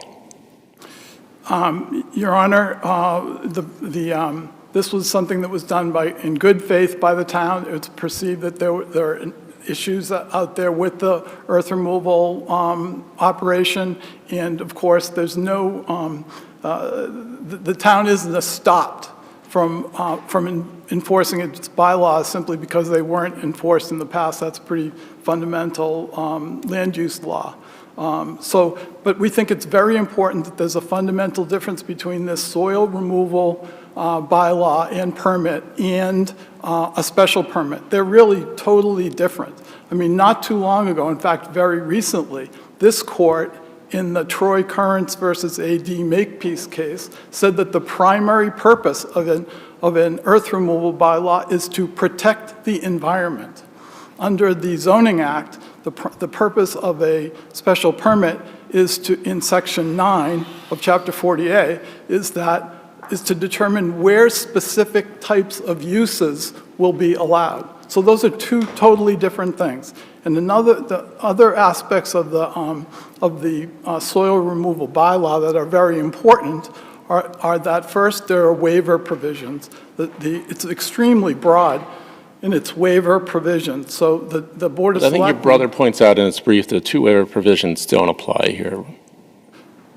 We disagree with that, Your Honor. The waiver provisions allow the Board of Selectmen to completely waive all procedures and to completely waive all conditions. So there's that. But the other thing is, I think we have to carefully and accurately read the soil removal bylaw, because under the soil removal bylaw, there are only two types of projects that are prohibited. The bylaw prohibits a project that will endanger the general health or safety or constitute a nuisance, and it prohibits a project that will result in detriment to the normal use of adjacent property by reason of noise, dust, or vibration. Those are the only two. Here, the exemptions in the bylaw are not in excess of 1,000 cubic yards, meeting certain requirements, so that doesn't apply. On land owned or operated by the town, that doesn't apply. Incidental or reasonably required for legal operation of a cemetery, that doesn't apply. So again, this is talking about when a permit application is required or when it's not required. You told me that the town can waive all the requirements, and they're enumerated in what can be waived, and it doesn't seem to fit. So help me out. Where does this all-encompassing waiver power come from? Again, Your Honor, I think the distinction between having to apply for a permit and obtain a permit and when an earth removal operation can be prohibited are two different things. And again, obviously, we're arguing that 40A Section 3 doesn't apply. But even if it did, this would comply with 40A Section 3. Because under 40A Section 3, it only forbids prohibition, requiring a special permit, or unreasonable regulation. It doesn't say no, you can't regulate. Let's go to unreasonable regulation. All the conditions that were placed on them that you say in your brief aren't regulations. How is requiring the trucks not to drive more than 10 miles an hour reasonable? So that category of the conditions in the permit are in response to the concerns of the neighbors. The board didn't make any findings that specifically tied to the creation of these conditions. You had citizen complaints, but they're not tied to anything. The board doesn't tie them to anything. Citizen A complained about this, therefore the trucks can only drive 10 miles an hour. The board didn't do that. That is correct in the permit. It doesn't say that, but the record clearly contains. Clearly is a tough word in the appellate world. If it was clear, we probably wouldn't be here. The town's position is that in the public hearing, residents in the neighborhood expressed this concern. I'm with you, but the board didn't make any finding tying any of those concerns to one of these conditions. So, which makes it sound like it's arbitrary. It's not in the permit, but we don't think it's arbitrary because it's clearly in the record. So they limit them to only 25 trips per day. Yes, Your Honor. Yeah, so that, I mean, it might be tough to do 25 trips, even 25 trips a day, if you can only drive 10 miles an hour on Linden Street. Well, the residents were concerned about the safety of their children, and that's where that came from. But I think we should look at some of the other conditions that are in the permit, because if we're saying that, they can't have this permit, one of the other conditions, which I think directly relates to the Currents versus A.D. Makepeace decision, is that there has to be test wells and testing to determine the groundwater elevation, and that the earth removal operation can't be within 4 feet of the groundwater elevation. And it's in the record that there are 2 of the town's drinking water wells are in this area, and that it's in the zone 2 for their drinking water. So those conditions are directly related to what this court has said is the purpose. How long has that drinking well existed? I don't know the answer, but it's been, I believe, long. Probably for 45 years at least. It's been there for a long time. Has there been a problem? Was there an issue related to the well because of Morse Brothers cranberry bog? They're trying to prevent an issue. You just told me it's never been a problem.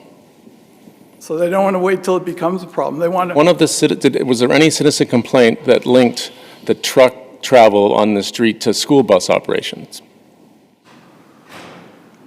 One of the conditions is that they can't truck during operation of school bus hours. It's related to when the children are going to be around. Was there for the safety of the children. Was there a complaint that the trucks interrupted the operation of school buses? No, Your Honor. Oh, It so was- we're back to arbitrary again. Again, in the record, there are these first-hand accounts of the residents in the neighborhood based on their concern for the safety of their children, of the Morse Brothers trucks coming in and out, and they're concerned about the safety of their children. So I had two questions for you, and you've answered one of them, which is, are you familiar with the Currents case that was just issued? I believe Justice Englander authored that case as well. My second question, and you may have already answered this, I was under the impression, perhaps incorrectly, that this case hinged in part on the interplay between the Dover Amendment and General Law, Chapter 40, Section 21, Paragraph 17. You're arguing now that you make the argument that the Dover Amendment doesn't even apply here. Assume it does. So if it does, how do we analyze the interplay between that statute and the earth removal statute? And are there any cases providing us guidance on that? If we assume that it does, the town's position is that we comply with it.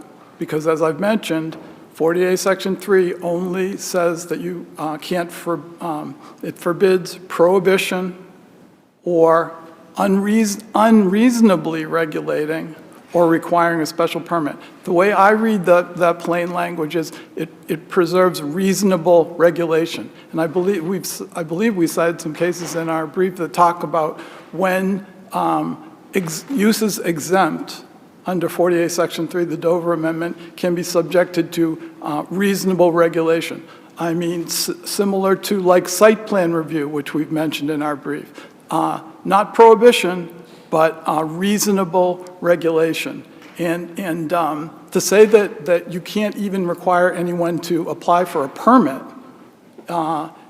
goes beyond reasonable regulation. It means you can't regulate it at all. It would be like removing the word unreasonable from 48 Section 3. So I lied to you. Now I have a third question, which is, what makes a permit a special permit within the meaning of the Dover Amendment as opposed to a non-zoning permit outside the scope of the Dover Amendment? Well, I think that's a very important question because a special permit, it's not just some term that's thrown out there. It is a specific thing. In the Zoning Act, Mass General Law, Chapter 48, Section 9, is all about special permits. And it says there that what a special permit is, it is to determine what specific kinds of uses and where they're going to be allowed. I mean, an example you could use, which is pretty common in towns, is let's say you're going to have a restaurant or a coffee shop or something that's going to have a drive-through. Lots of times they require special permits for those because they want to determine where that's going to be able to be. That has nothing to do with an earth removal permit. It's fundamentally different. Earth removal permits are to prevent the negative effects of earth removal operations, and including to prevent environmental damage, as this court has said.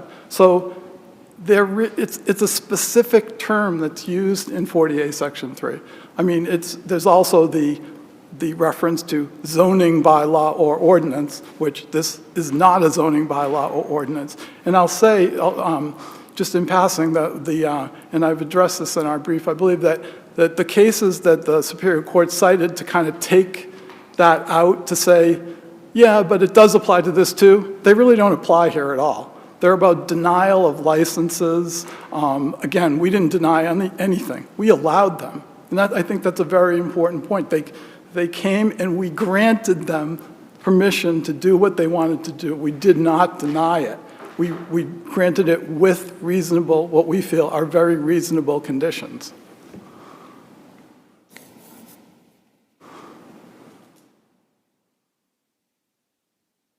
So just to summarize, the reasons that we ask you to overturn the decision are, one, the erroneous finding that a special permit was required, the erroneous finding that Chapter 48, Section 3 applied here, and the erroneous finding that the bylaw is invalid on its face in regard to agricultural uses.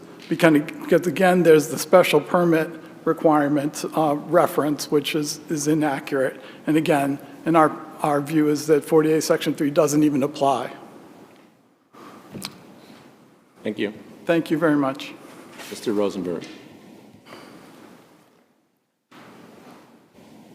Thank you. Good morning. May it please the court. My name is Nick Rosenberg, representing the appellee, Morse Brothers, Inc. As you know, it's undisputed in the record below that the movement of sand that's at issue here is agriculture. Moving sand on bogs, and cranberry bog stimulates root growth. It helps protect the soil from pests and weeds. It's vital to water flow and retention. That movement of sand is the cultivation of cranberries. It's also undisputed that the town of Halifax told Morse Brothers, you can't do that cranberry cultivation unless and until you come to the town, get our permission to go do that with conditions. And as we know, and your honors already identified, the town did issue a permit with conditions limiting the volume that they could move, the 25 trips, the timing, the days. They imposed additional liability, supposedly, and conditions on the truck drivers and what they could do on public ways. So can you rescue us from the tyranny of labels and explain why this is a special permit and not just a permit? Right. So it would be weird to have a town, let me back up. It's undisputed, I believe in the Glacier Beard cases and others, that a town can regulate earth removal either through Chapter 40, Section 21, Paragraph 17, or it can do it under 40A as a zoning ordinance. It can do an ordinance and put it into its zoning act, and under 40A, as you know, there's some more procedural stuff you have to do to get that approved, but they can do it under zoning, or they can do it under 40. It would be weird if they could pass a earth removal bylaw and put it in their zoning bylaws and say, and I think we all agree that they then could not require a permit. But if they take it out of that and do it under Chapter 40, now we can require a permit for a farm that wants to engage in farming. That would be strange. The second point I would make is that just as a matter of basic statutory construction. So Chapter 40, Section 21, the Paragraph 17 that we're talking about came into effect in 1950. That says that towns can generally make laws to regulate or prohibit earth removal. As you noted early on, Justice Meade, that also says that those restrictions are subservient to other laws. They can't be repugnant to other law. In 1975, the major amendments to what we now know as the Modern Zoning Act added the language to the Dover Amendment in Section 3, protecting farms from any sort of permitting scheme. Essentially saying we don't, again, this embodies Article 97 of the Constitution. It embodies the right to farm, public policy aspects. It embodies the purpose of ensuring towns can't locally control when farmers can farm, whether the permit's granted or not. The legislature said in 40A, Section 3, if people are farming, you can't tell them they have to stop farming, come to the town and get approval to go do that. Whether or not that's granted, whether or not the conditions are reasonable, you can't do that. And as we know from RACO and lines of cases following RACO, like the Land Court and Larison, said you can't subvert 48 Section 3 by just doing it under Chapter 40. And yes, there are cases that refer to licensing statutes, but it's the same principle. Again, with RACO and the trailer park, Chapter 40A, Zoning Act says you have grandfather protection for 3 years. The town says, but if we do it under a licensing scheme, we can limit the number of trailers they have in the trailer park. The courts, SJC said, no, you can't do that. There's a general purpose. And back to your point, Justice Meade, I don't know that it is technically a special permit. Special permit is not defined.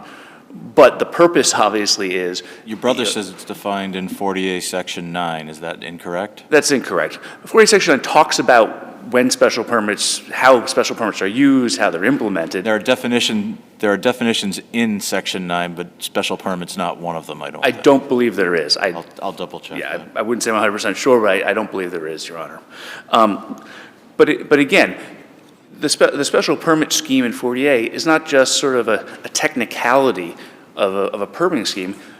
The Dover Amendment embodies a very important purpose. As I said, farmers should not be stopped from doing what they're doing to have to go to the town to get a permit. There's a larger public policy that farms are subject to state regulation, federal regulation.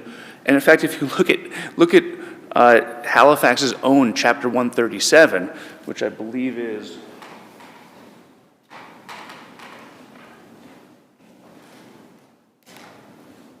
at Appendix 351, that's the town's own right to farm law. And that helps explain the purpose of these protections for farming. In fact, in Chapter 137-3 of Halifax's own right to farm provision and bylaw at Appendix 352, the right to farm is hereby recognized to exist within the town of Halifax.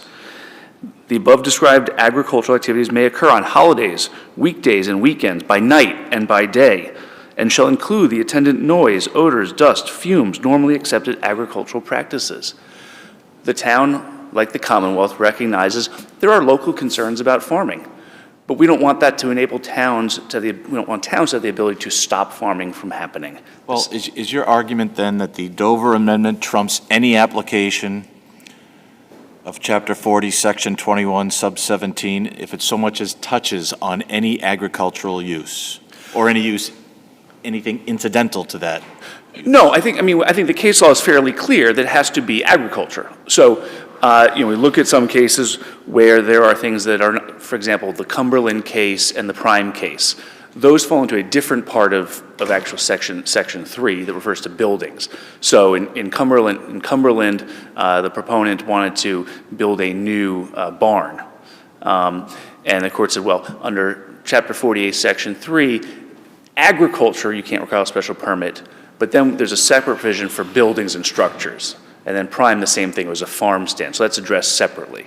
In fact, what's interesting in those, they say that in Cumberland and Prime, which I think my brother relied on to some extent to suggest, to support their argument, what Cumberland and Prime are saying is that a new structure is not protected in 48 Section 3 the way an existing structure is.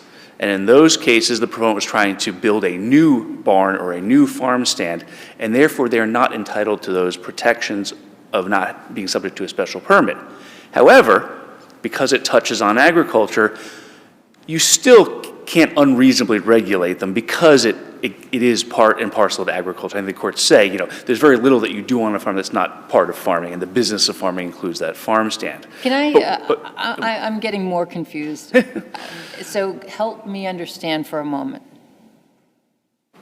Is your argument because it's undisputed that this is agriculture, Halifax cannot require a special permit? End of story. Correct. They cannot require Morse Brothers to do farming. To do farming. Right. To come to the town and say, well, actually I had that backwards because they didn't come to the town. Town said, stop what you're doing. Apply for a permit. You can't cultivate your cranberries. Permitting is not allowed because it's undisputed that this is a cranberry, the agricultural use of cranberry farm. Yes, Your Honor. Right? Okay. So this analysis about a particular bylaw being repugnant to the overriding purpose of legislative action doesn't even need to be addressed. Right? So, in other words, some of the argument was, well, wait a minute, the town of Halifax's bylaw can live harmoniously with also allowing earth removal. We're just making sure that our town is protected and that the earth and soil is being done in a way, and we're working harmoniously. The other way of analyzing it is it repugnant to? Right. We don't get to that analysis if we accept your first proposition that as a result of this entity clearly meeting the definition of a farmer, you can never permit. I agree, Your Honor, and I appreciate that. To be fair, I do think because my brother and the town has argued, well, we have it in a non-zoning bylaw, we have to address that and say, well, that non-zoning bylaw is subject to 48 Section 3. So I think the answer is yes, but I think we do have to at least acknowledge that there's an argument this is taken out of the zoning context, and our response is it doesn't matter that you just moved it over to a non-zoning bylaw. And I would point out, I know there's been a lot of, discussion about the environment, protection of the environment and regulation. There is no suggestion that these farms are completely unregulated. As you know, they've been farming for 40-odd years doing this, and they've been regulated. And we point in the appendix in our papers to the town of Carver, and their bylaw is in the record. The town of Carver says, we're going to do earth removal. We have a bylaw that says you have to get a permit, and we have exemptions, just like Your Honor, Justice Meade was looking at the exemptions earlier. Their exemption is farming and agriculture is exempted. And they even go into more detail and say specifically cranberry farming, because obviously cranberries are big in Carver, and they say cranberry farming is exempted. But here's what's interesting. They then say, but all cranberry farming shall be done in accordance with best practices. So they regulate. Now, one farm might argue that that's either reasonable or unreasonable as applied to the farm. But Carver regulates cranberry farming to some extent, because in their bylaw they say all cranberry farming must be done in accordance with best industry practices. But you don't have to come get a permit. We can't stop you from doing what you're doing until you have to come before the town to So farm. let's go back to the present case. Same set of facts, but assume that there was evidence in the record before the board that the Morse brothers trucks go by at the speed limit, but 55 miles per hour. They spill sand consistently, which creates dust by bus stops, which harms children, and the sand spills and it affects the environment, and it deteriorates the roads. Right. Nothing they can do about that? Oh, sure there is. Well, one, you could have bylaws that aren't permitting bylaws that say what you can and can't do if it complies with the authority given by the legislature as to what towns can regulate. Under the existing structure, under the existing bylaws, Right. what can they do in the situation I just gave you? They can use all the other tools and laws available. If there are traffic tickets for speeding, Let's say they're not speeding, but it's still creating. I assume that there are laws, whether state law or local, that says you can't, if you're liable, if you litter, if you dump stuff on the road, you're liable. Nuisance. There's common law, there's nuisances, there's a host of other things that would address this. But trying to package it into a permit, it just isn't allowed under 40A. And as you know, there's a separate argument that the town just doesn't have authority to regulate traffic. I think in the Beard, the Glacier, and the one other case we cite, it's fairly clear that the town just doesn't have that authority. What's your best case for the proposition that in the context of this case, this constitutes a special permit or a permit within the meaning of the statute? I think if you look at RACO, obviously it's just SJC. Not talking about earth removal, but RACO, though, to me is materially distinguishable, so what else do you have? I think Larison, which is a land court case, so it's not authoritative, but I think the land court, the analysis is appropriate in Larison. And I think as I went back, I mentioned Cumberland and Prime together. Prime sort of refers and analyzes Cumberland. Slightly different because they were in the zoning world, but as I said, the point there is that distinction that if it says you can't require a permit, you can't require a permit. If it's a new building, it doesn't say you can't require a permit, so you can regulate it. But if it's an old building, you can't do it. So again, slightly different, but emphasizes that it means what it says. Just saying, oh, but it's reasonable regulation doesn't mean you can get away with requiring a permit. I'm happy to answer other questions or address the other issues as Your Honors like. You have an issue, obviously, we also challenge that the fee that was imposed is unlawful tax. I think our brief addresses that fairly clearly, that to be a legitimate fee, it has to actually reimburse the town for something. It has to reimburse town for a government service, and it can't be optional. The judge didn't reach that, though, right? No, he said it was arbitrary because when you look at the record from the town meeting, the board was kind of grasping, how do we charge these guys money? They said, well, we think it's 25 cents, but we want to double it. And then what's really interesting is they get into, well, can we charge them for the potholes? And someone says, well, we haven't actually incurred any costs. Or, oh, they have to pay for that anyway under the permit. It's a requirement, so that's not a charge. Or what about the trap? And they start grasping for things to charge them for, and every time said, well, we can't really do it. And I said, well, let's double it and charge them 50 cents a cubic yard. And just the mere fact that it's 50 cents a cubic yard, it's based on the volume of sand that Morse is moving its own sand on its own bogs, has absolutely no connection to any government service being provided or legitimate reimbursement. So I think you're correct. I think Judge Glennie looked at that and said it's just arbitrary and didn't get to the unlawful tax issue. Thank you very much for your time. Thank you. Thank you both. We'll take it under advisement. Do you want to do the divorce? Sure. Do you want to just do that? It's only one credit. All right.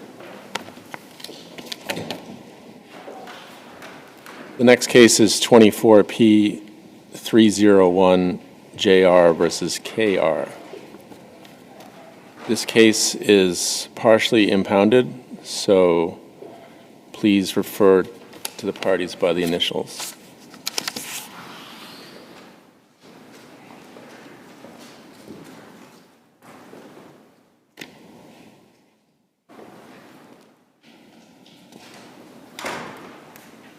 Ms. Mansfield.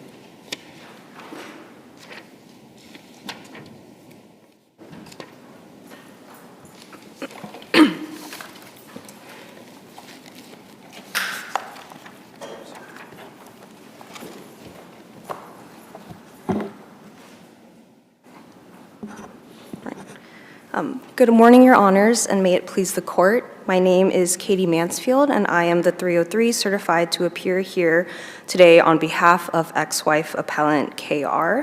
I'm here with my supervising attorney, Jacob Chin, but I will be the one doing today's argument.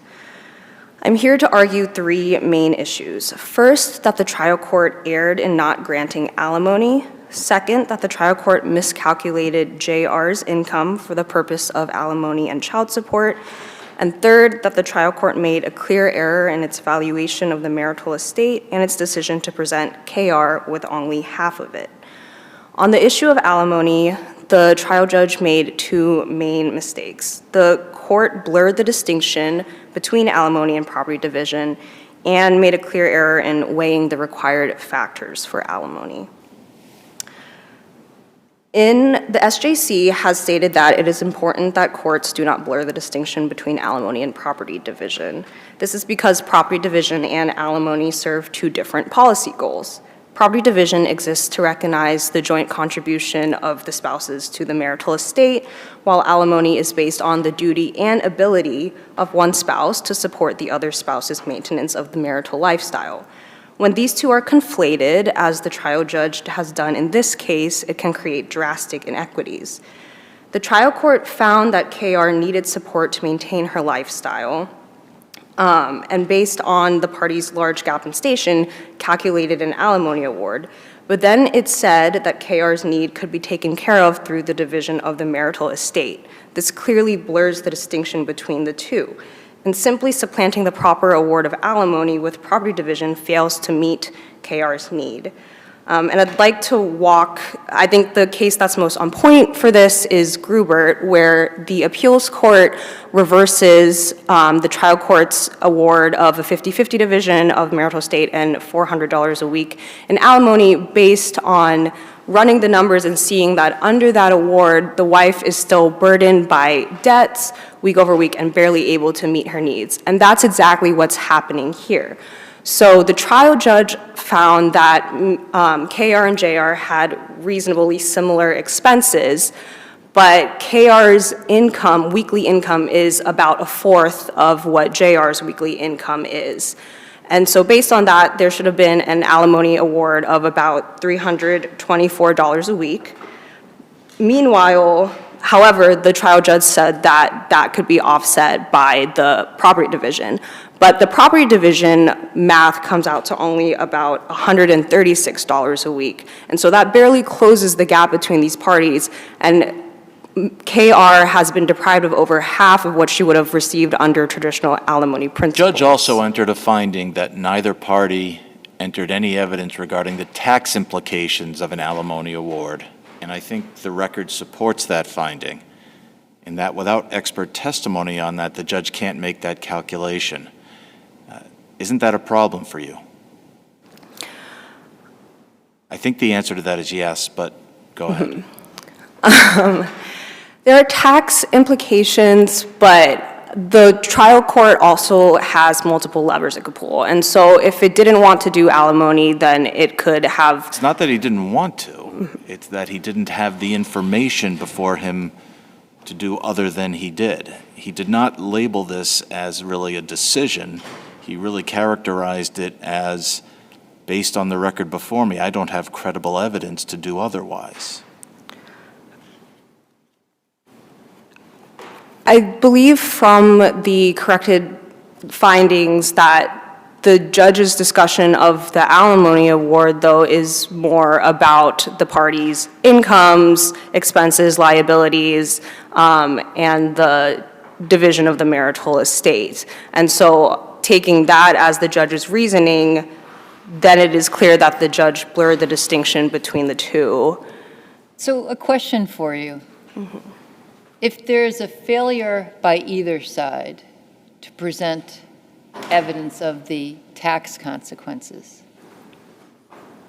does your argument still work? In other words, if neither side presented how it would affect them by way of bottom line dollar and taxes, does your math, again, not the greatest mathematician here, but does your argument still the inequity between what each of them was kind of bringing to the table still render your argument valid?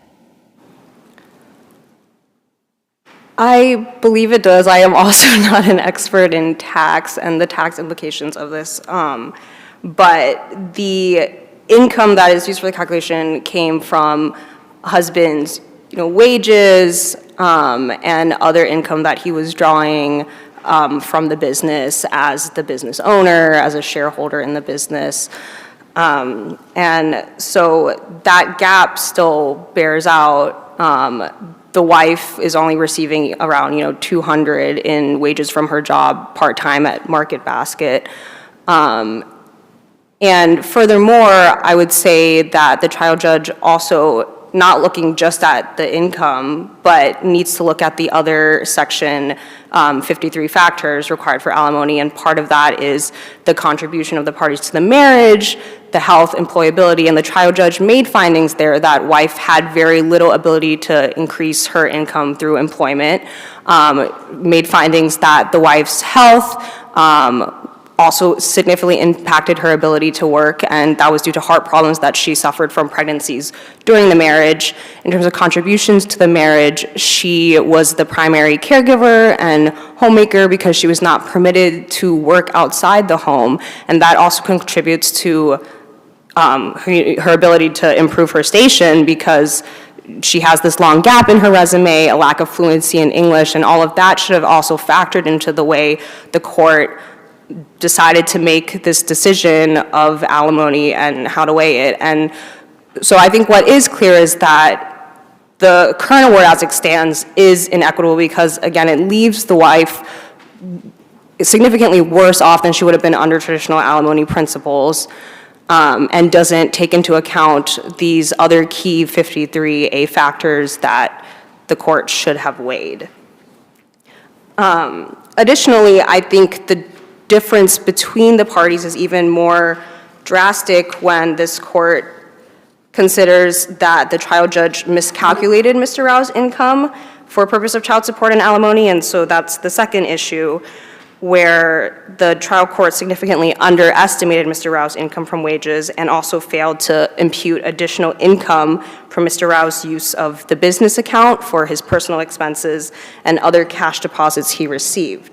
And so facts on the record show that Mr. Rao was making well above minimum wage as a franchisee owner. At trial, he was paying himself $500 a week for 15 to 20 hours of work, which results in a wage of $30 to $33 an hour. Yet despite this, the trial court chose to estimate the additional income he could earn by using a minimum wage of $15 an hour, which is clearly outside the range of reasonable alternatives and therefore an abuse of discretion. And in creating a range of reasonable alternatives, the trial judge could have looked at factors such as, again, husband's work history or his earnings history. The case before us, the trial judge was presented with JR's payments from 2019, 2020, 2021, and so if the trial judge wanted to take a 3-year average of income, then JR's income from wages would have been at least $48,000 a year, or roughly $23 an hour if you assume a 40-hour work week. But every measure shows that the band of hourly income should have been above that 15-hour minimum wage that the trial judge chose, and that's outside the range of reasonable alternatives. On top of that, Mr. Rao also had several sources of additional income that the trial court failed to impute to him. And so JR used the Manmahan business account to fund his personal bank account and pay expenses on 2 personal credit cards. And the child support guidelines tell us that income should be broadly construed.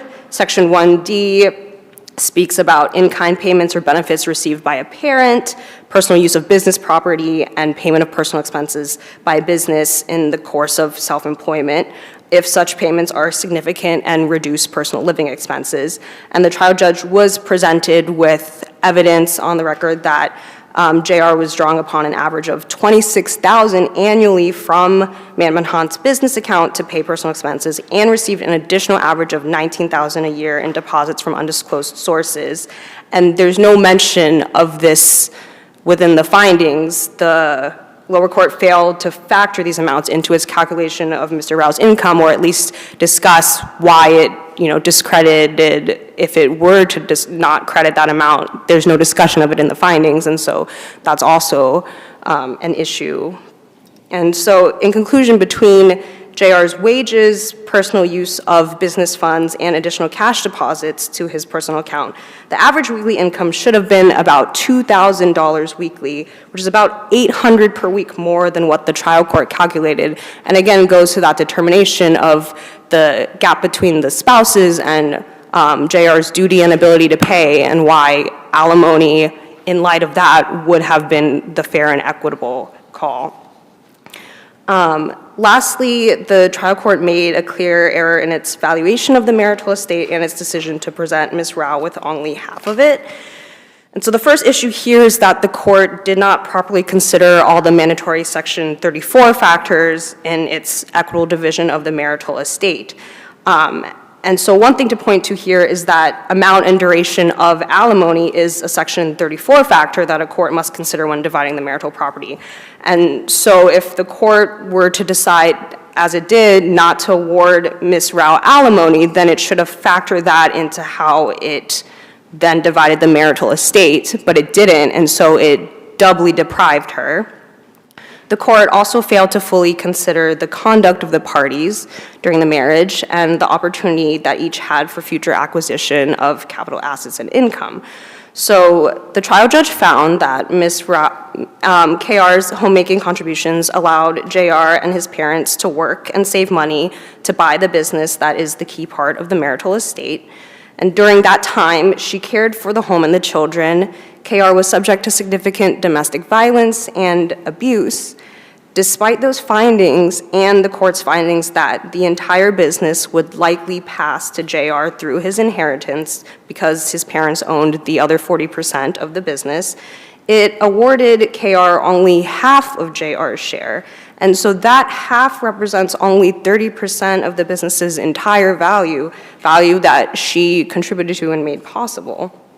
Additionally, Likelihood to inherit the business is an expectancy, it's not vested. yes, it's not vested, but there have been cases such as, I think, Xavier Zay, that says that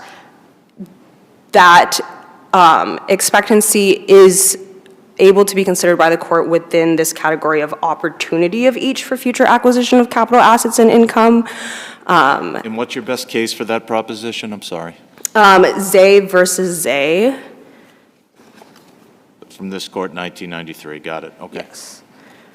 And I would also add that the lower court noted that JR was able to earn income from his profits as a majority shareholder in the business, and even says that the evidence reflects that the business has greater value as an ongoing source of income than it might have if it were sold, yet it did not count any of JR's shareholder income for the purposes of alimony and child support because it viewed that as part of the marital estate division.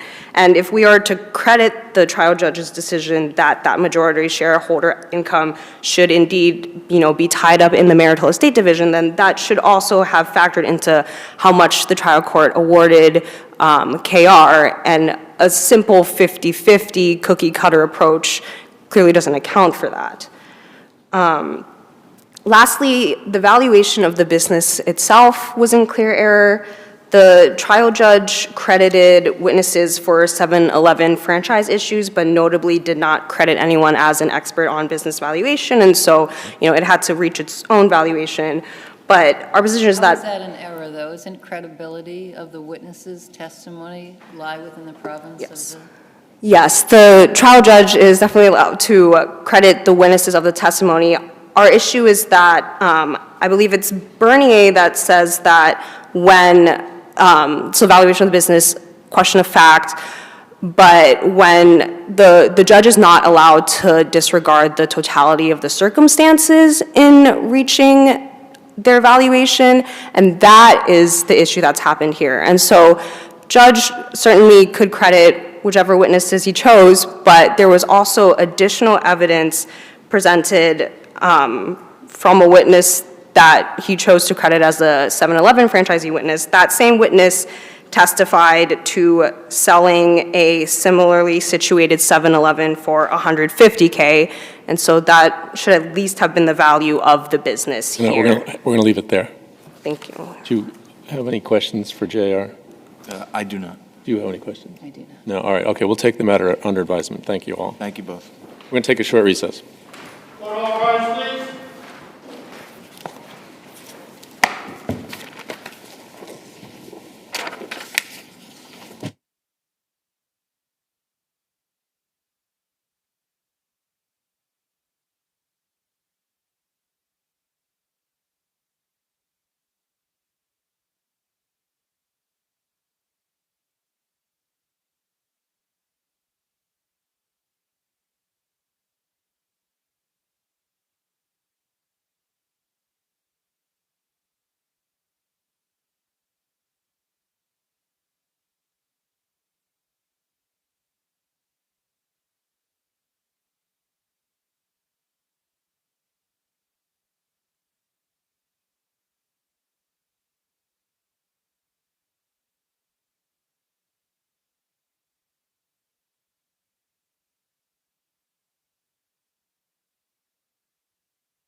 Our next case is 25P133, Department of Children and Families versus Children and Others.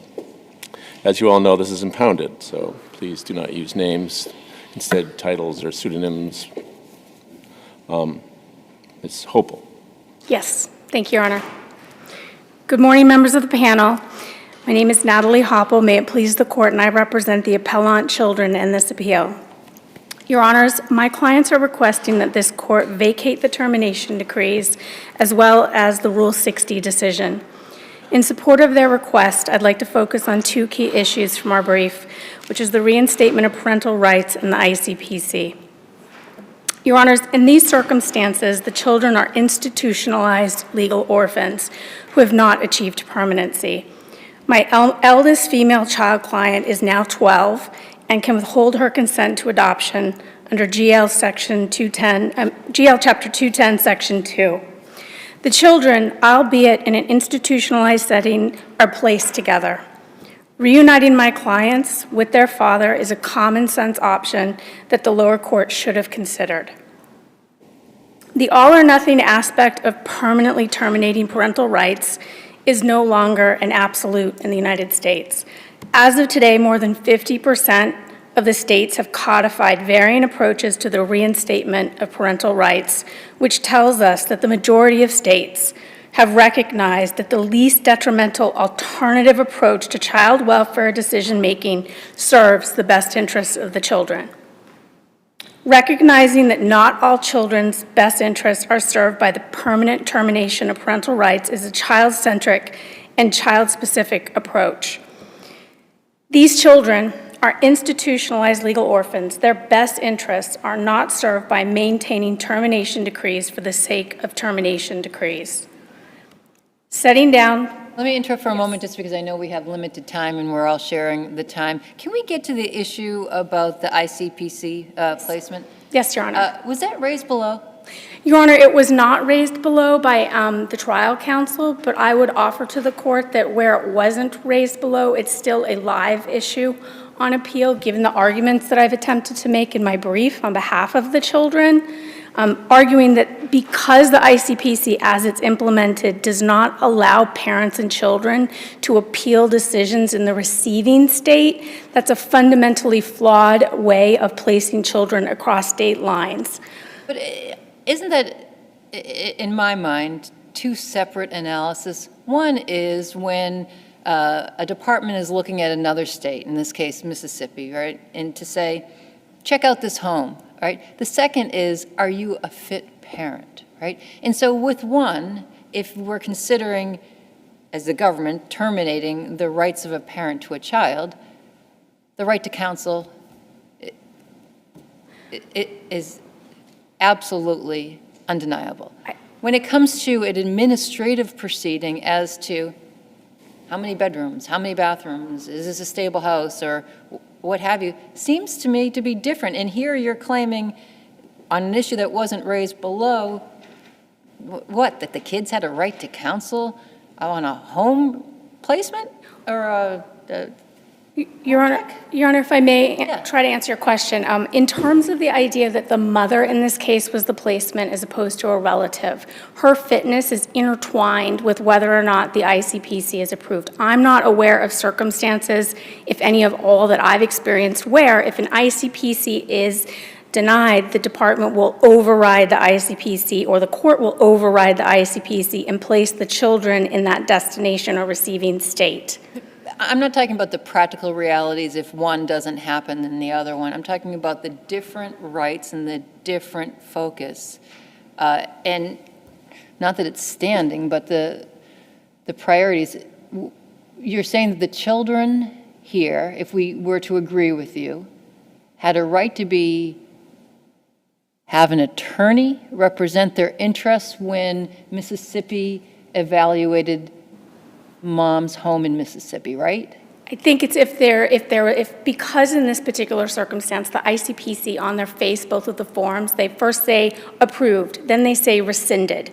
So there was an overriding decision that the state agency in Mississippi made where they first approved the ICPC, then they overrode their earlier decision, struck that language out and rescinded it. In that type of a circumstance, normally you would have a right under the Administrative Procedures Act of a particular state to go through and appeal the decision-making in that destination state. That didn't happen. So it's a very particular set of circumstances in this case where a state approved and then denied. And the idea that the children were never, ever considered as being possibly movable to Mississippi, in terms of practicality, in that situation, mother, because she moved to Mississippi, she was not in a position to demonstrate her parenting capacity to the court or to the department, which gives rise to the argument that because you could not appeal what the state of Mississippi decided, Massachusetts regulations, on the one hand, you can somewhat do an administrative appeal, but then they defer to what the receiving states decided. So really, there is no mechanism by which you can appeal. And then in terms of appealing through the Administrative Procedures Act of a receiving state, you do not have a right to counsel in that state, and I think that that is problematic. The ICPCs recognize that. There is proposed language in the ICPC statutory scheme that the states have agreed to amend it to give appellate rights, but we're not there yet. There are no present appellate rights in terms of an ICPC. And I can continue, or I can... Thank you, Your Honors. Thank you. Ms. Sullivan-Puccini. Good morning. May it please the court, Sharon Sullivan-Puccini, and I represent father. I'm going to talk about the Rule 60B motion. I first want to talk about the discretion of the trial judge. And Is this just a 60B6? Yes. Thank yes. You. My first argument has to do with a discretion and how the judge used the wrong, she cites to Georgette, but what we should be looking at is the factors of her weighing, the weighing of the factors that went to her decision. And I cite in my brief Yvonne, which says if they're not using the correct standard, then you don't need to give her decision deference. So the judge's decision was focused on finality and delay. And the delay in this case should not be attributed to father. Can I ask you, why do you say that? I obviously read the decision, and I see the language in there about finality and delay, but I certainly don't understand your characterization that the judge's decision was focused on that. In fact, the opposite. I see quite a bit of detail about why, while laudable, the father's change circumstances weren't frankly extraordinary, anything that wasn't generally known at the time when she made the determination of unfitness. For the father. Okay, so I'll go right to the father's fitness.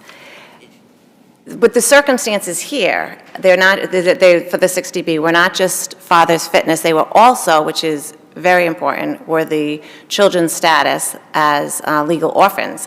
Their permanency had disrupted, and they had their prospects of being adopted. I read the single justice's opinion several times. I'm sure you did as well. And it appeared to me to be very narrowly tailored for the judge to determine in whatever fashion the judge saw fit whether the father's circumstances. But a father's circumstance is, and what we're looking at, and if you look at the order, she specifically says, the rules, motion limited solely to the issue of the father's current circumstances justify relief from the decree. It's a termination decree that has to do with the child's best interest. By definition. You always look at the child's best interest is always paramount. And what I think might have happened with this whole, with DCF's argument that you can't consider anything else except the father's circumstances, is because the mother had wanted to join in as well for the 60B, but the judge, the single justice said no. It's just the father's circumstances. So I think it's very distinguishable. And then you have to look at all of the factors that for this 60B, and it has to do with the material and substantial change in circumstances for the father. And at the time of trial, he had only been, in January of 2003, he had only been sober for 5.5 months. At last October, when we had the hearing, he had 2 years of being clean and sober. All his drug screens from 2023, 2024, they were negative. He had, at that time in October of 2024, he was living in an unstructured program called the Graduate House, which was part of that North Cottage facility, which is a long-term facility. And what they teach them there is how to learn to live as a sober life. And if the judge had allowed the witnesses to testify, and they were in the hallway, they had been subpoenaed, and they were there, they had written letters to show how he had been successful, this testimony would have demonstrated that strong recovery foundation that the managers, his counselors there, would have demonstrated. But the judge did not allow us to have the witnesses. Her focus on delay and finality was, it was almost like the case is done and let's move on. But the case is not done when the children have nowhere to go. They have no permanent place to go. Why should we terminate when the children are living in a locked facility, St. Vincent's, and they are together, but they only see each other, at lunch or at the dinner time? And the judge made findings that these siblings are bonded. Unfortunately, at the time of trial, the son was in a pre-adoptive home. And so the decree came out in March of 2023, and then just months later, by June, his placement, the foster parents didn't want to adopt him anymore. So now this boy is in St. Vincent's. The daughter never had an adoptive home. She had someone that wanted to possibly adopt her, but that never happened. So these two children are living with no chance of being adopted. The daughter's already 12 years old, and the statistics of them at their ages, 9 and 12, of being adopted are very slim. I see I have 14 seconds, so I'm gonna wrap it up. But what I would like you to look at this case and really think about the children, because it's not just the circumstances. And Justice Walsh, you wrote the Osborne case and you talked about legal orphans, and these children deserve a chance, and I hope this court gives them the opportunity. I will rest on the rest of my brief and ask that the court vacate the termination and set forth a reunification plan for these children. Thank you. Ms. Driscoll-Weiss. Thank you. Excuse me. Good morning, and may it please the court, Roberta Driscoll-Weiss on behalf of the mother. I had planned to argue the issues in my brief, but if I could address your question, Justice Walsh, why this court should address the issue of the ICPC if it was not raised below. And this is an argument that I make frequently before various panel of this court. If we agree, and hopefully we all do, that the right to parent your children and the children's right to be parented by their parents is one of the most important and, dare I say, sacred rights that we all have, then this court can address any and all issues it sees fit that might contribute to a substantial miscarriage of justice. I believe it's adoption of Mary that says that. I do not think this court is limited in the matters that it can raise, whether we brief them or not, quite honestly. So I would say that the issue of the interstate compact on the placement of children is very much an issue of a substantial miscarriage of justice, because as you heard from my sister, there is no right of appeal to those decisions. And so an out-of-state agency, or the agency of another state, but not the Commonwealth of Massachusetts, makes a determination that essentially forecloses mother's ability to have these children placed with her, and she has no remedy for that fact. So I would offer that as an answer to your question. If I could just point out that this is a case where DCF decided early on what the issue was, that the issue was that one of the children had been sexually abused by a particular individual and held it against mother forevermore when mother did not align her beliefs with those of the department. But I will point out that, and this is not to question the validity of the child's disclosure of sexual abuse, I'm not questioning that it happened, only to point out that the child identified 3 different perpetrators in the course of her various disclosures, but DCF decided early on that mother's husband was the perpetrator and forevermore held it against mother when she did not agree. DCF, in fact, did not investigate the child's statement that it was, in fact, an ex-boyfriend of mother's. DCF was aware of this information, chose not to investigate it, but still managed to consider it de facto evidence of mother's unfitness that she would not agree that her husband had been the perpetrator. Nonetheless, by the time of trial, mother had separated from that individual, was living in another state in a home that she owned, there was absolutely no evidence of ongoing substance abuse by mother. And so as I'd argued in my brief, I would urge this court to vacate the termination decree against mother because at the time of trial, there simply was no evidence of mother's unfitness to warrant termination of her parental rights, but We're rather... going to have to leave it there. Thank you. I'm done. Thank you. Ms. Gallup.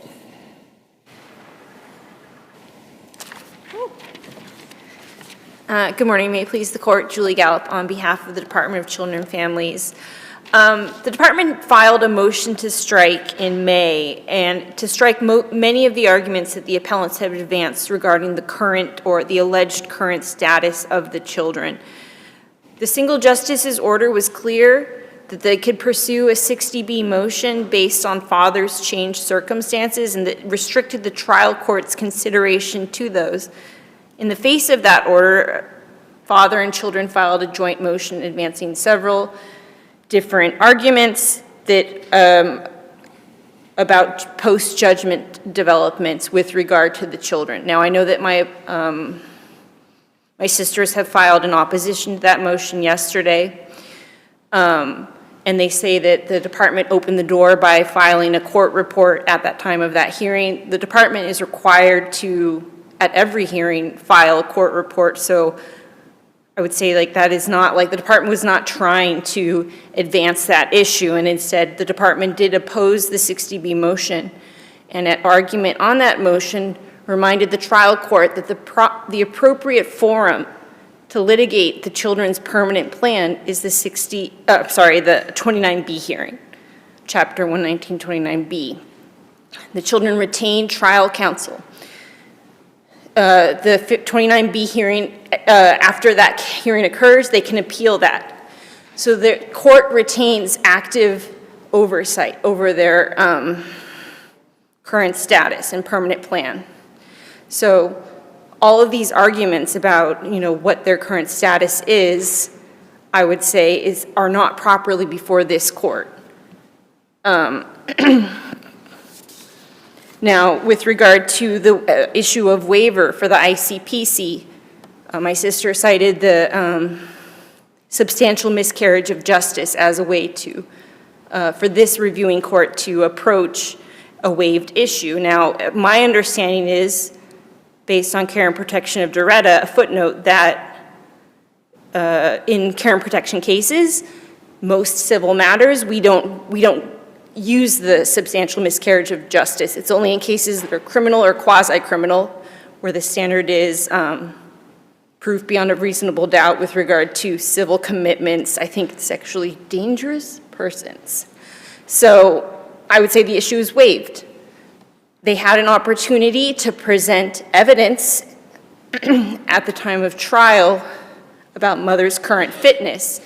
The fact that the ICPC placement was denied did not preclude her from presenting any evidence to say, I'm ready and willing and able to take care of these children. And I'm not saying that that shifts the burden onto the parent, but that The judge has to make an independent determination as to fitness. The fact that another agency in another state denied the placement, I believe, a year before or 6 months before, does not, alleviate the judge's obligation to make an independent assessment. But, I mean, you'd have to agree, counsel, is a point where if an ICPC is denied, how long have you been doing this work for? I don't know. How many years? 6 years. Have you ever seen a case where then a judge in Massachusetts, for example, will say, you're a fit mom, you're a fit dad, you get custody? I mean, there is some interrelationship between, in other words, between a denial by the ICPC of a particular home situation and ultimately a finding of unfitness. Isn't there some connection? Well, I would say the judge is not allowed to transfer any sort of analysis of a parent's fitness to an agency, to another person. Not suggesting. And that, and I don't believe that the judge's findings reflect ultimately that the denied ICPC was the crux of the mother's unfitness. In fact, I believe the judge recognized that there were ongoing issues. Basically, all of the issues that plagued the parents at the beginning of the case continued to persist at the time of trial. The judge made an independent assessment. I do not read the judge's findings. Not suggesting that the judge didn't make an independent assessment or that the judge can decide to rely upon an ICPC, not at all. But have you ever seen a situation where another state denies a home plan and a judge in our state says, you're a fit parent, custody is granted?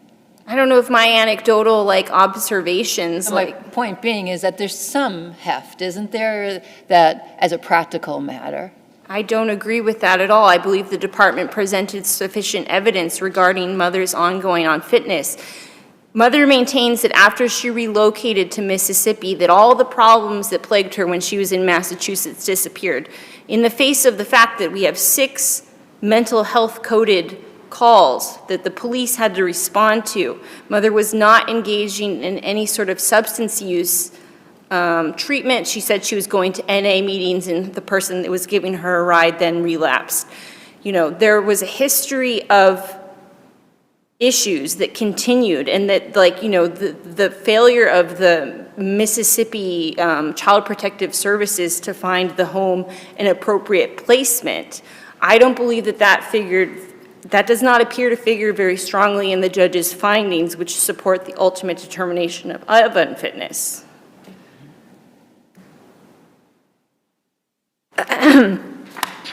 Now, with regard to the 60B motion, I don't believe that the judge abused her discretion in denying father's request, even though I believe that the father and the children ignored the single justice's order to tailor the motion in a very specific way.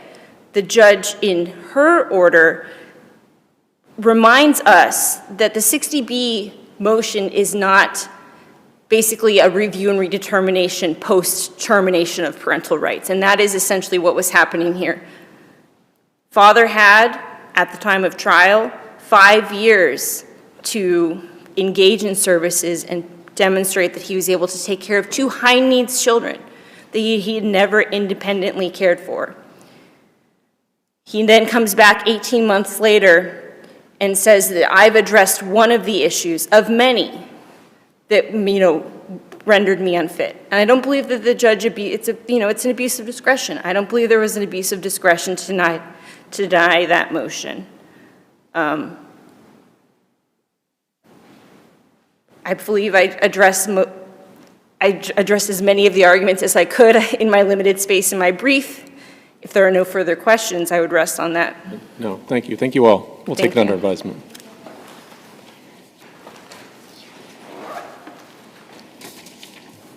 Our last case is 24P 1005, Garrett Healy and another versus East Boston Savings Bank and another.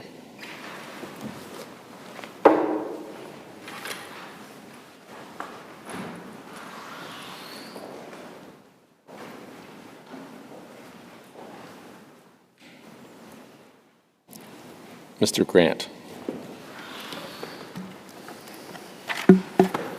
Good morning, Your Honors. May it please the Court. Steve Grant for the appellants. It's undisputed that this real estate project was in financial turmoil. And it can't be reasonably... Can you move the microphone pardon closer? me. And it can't be reasonably disputed that the bank was actively, directly looking for a buyer to save it, and ultimately relied on my clients to save it. And they did find a buyer. One that, in the bank's own words, called it the best deal we could have got. So the question here is, why shouldn't my clients be compensated for their services?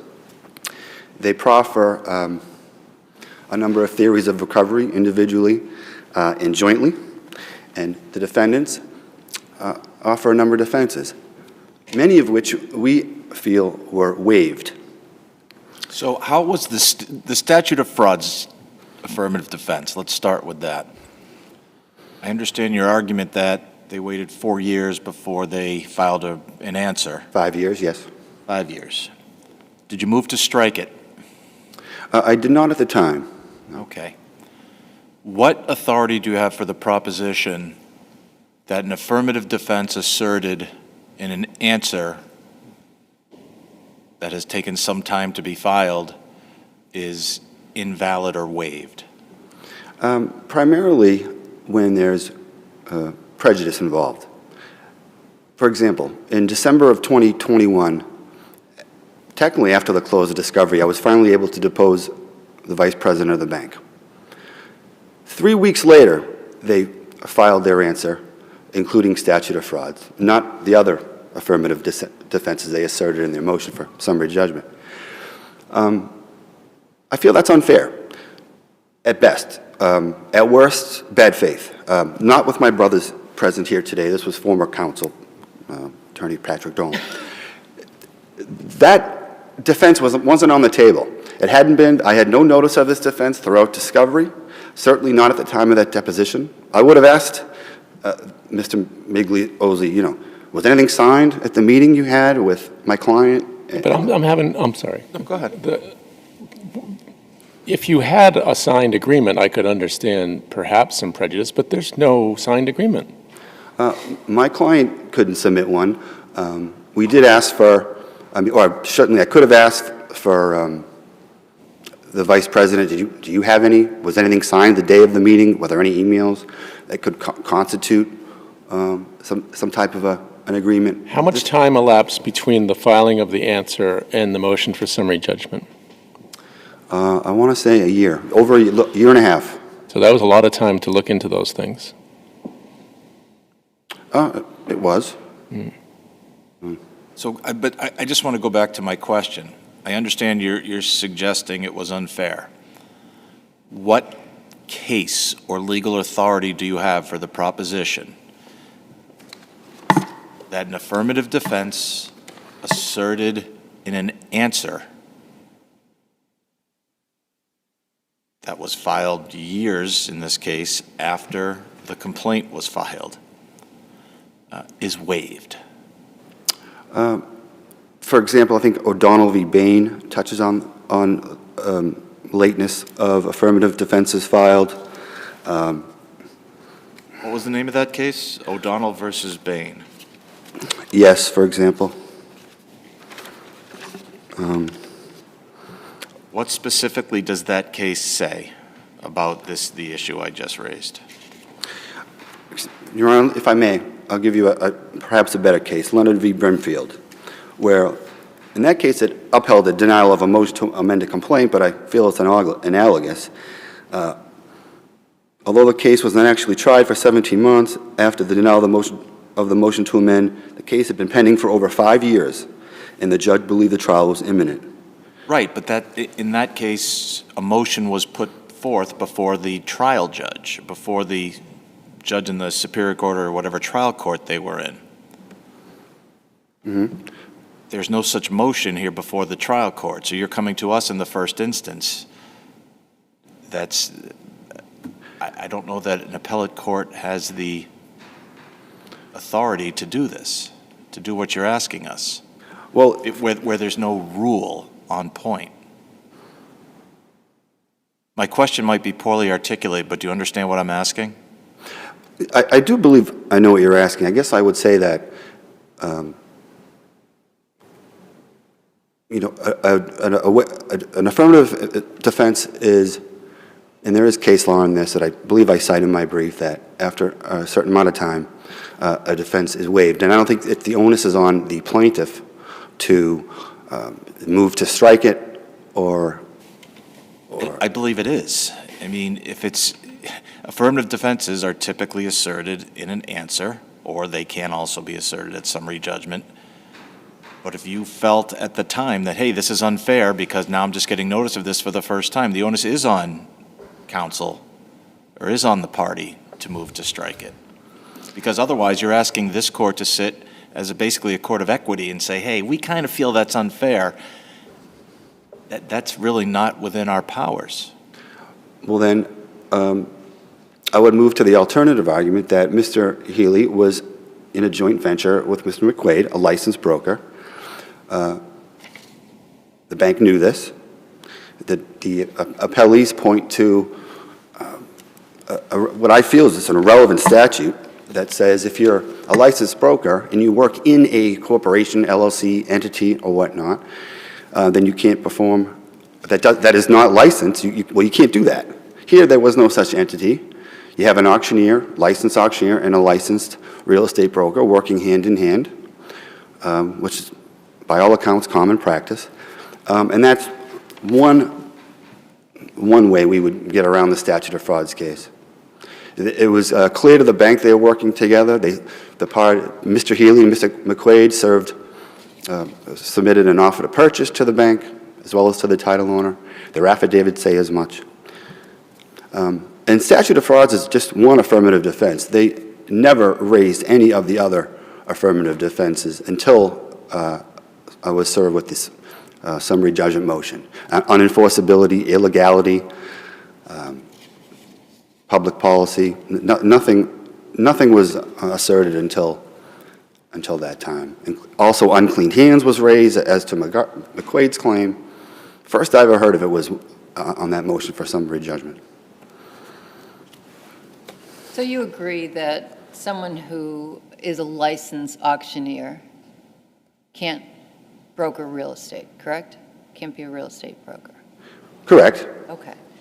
And so I'm trying to understand how being a joint venture helps your cause because, for example, we're all familiar with the requirement of the practice of law.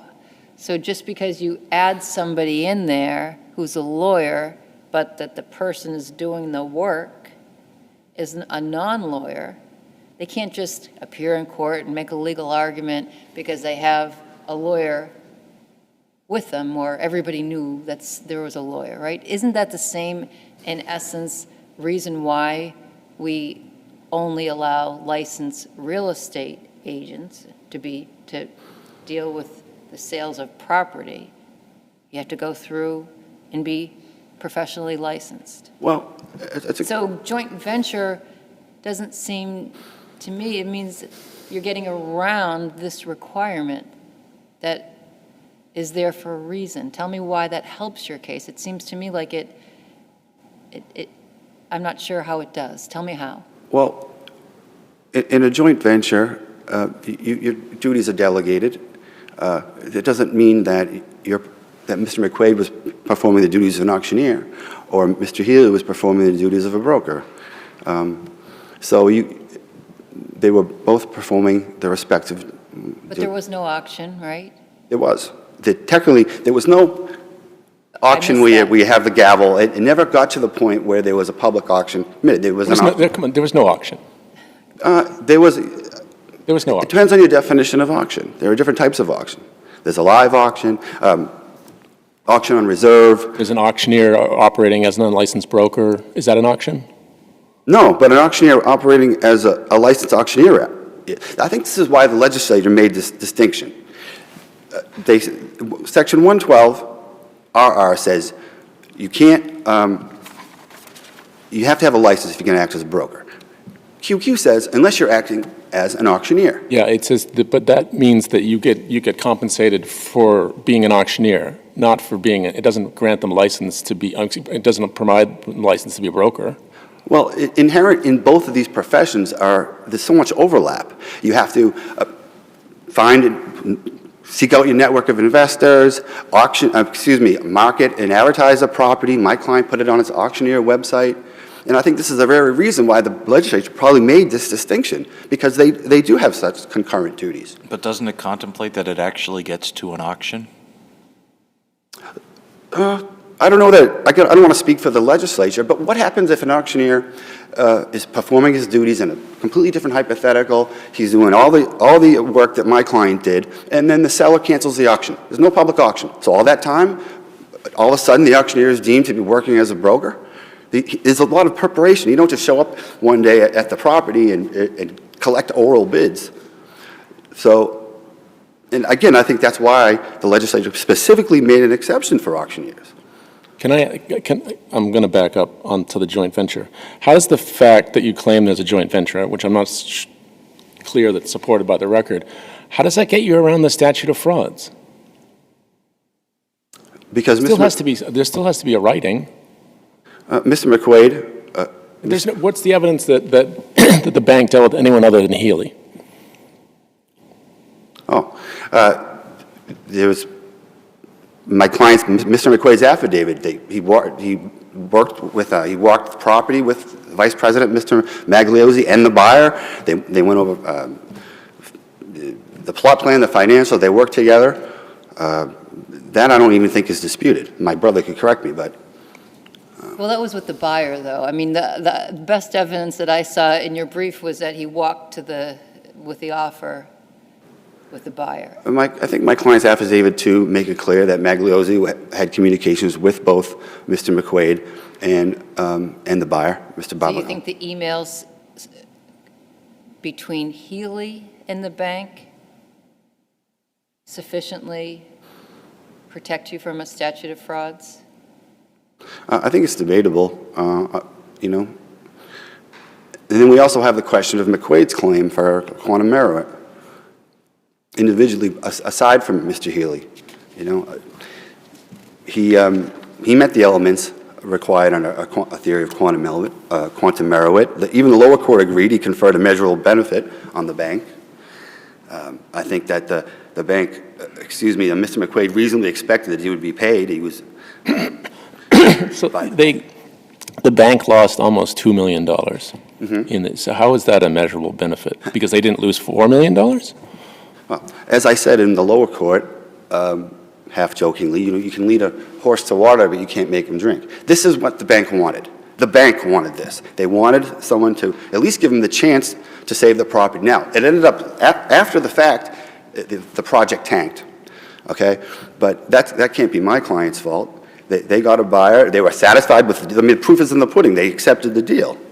And if there's any question that the bank was seeking a buyer, you go back to shortly after Mr. Healy's meeting with the bank president,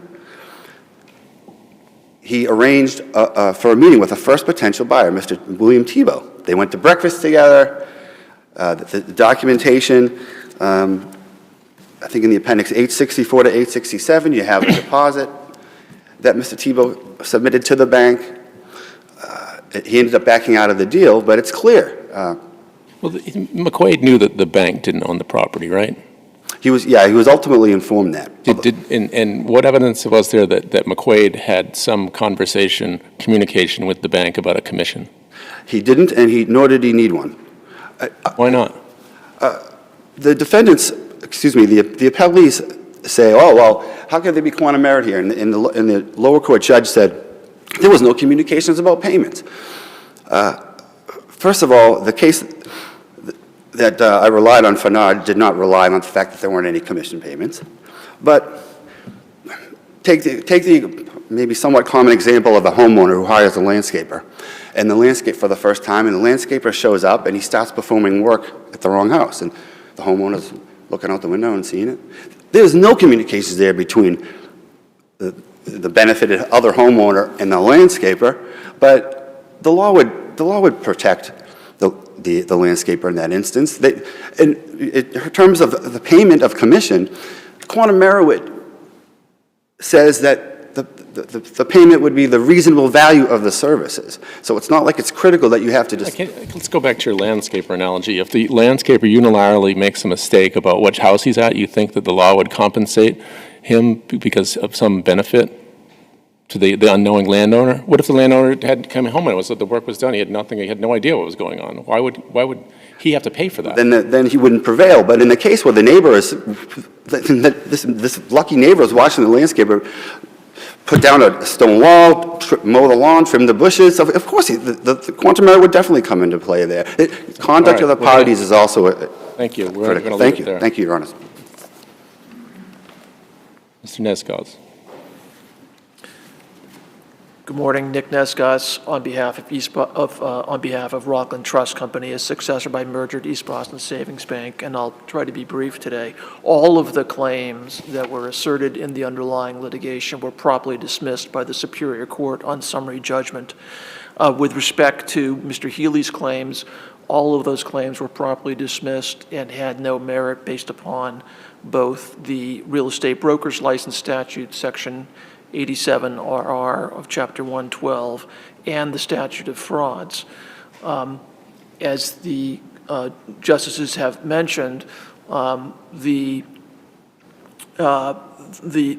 joint venture agreement, that allegation fails for three independent reasons. One is it's not, and it doesn't get around the statute of frauds issue itself. If to the extent there was a joint venture agreement with respect to real estate brokerage, there was no agreement with Rockland Trust in writing with a joint venture.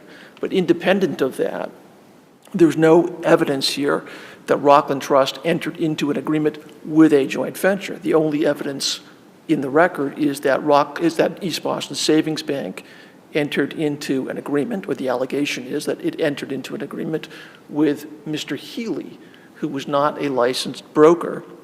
And then Mr. Healy sought out the services of Mr. McQuaid to act as a broker on his behalf in what was essentially an illegal scheme. And finally, to the extent that Mr. McQuaid was acting in a joint venture with Mr. Healy, that would be an illegal joint venture because the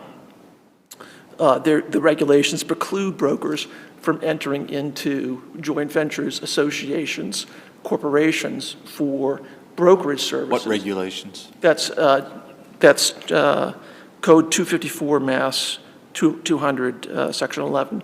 There's also a case, Your Honor, in the SJC, the Tobin case, excuse me, where a broker is disciplined for engaging in business as a broker. I'm sorry, you said, because I don't see it cited in your brief, code, is it a CMR? It is it's 254 Mass ADC 200.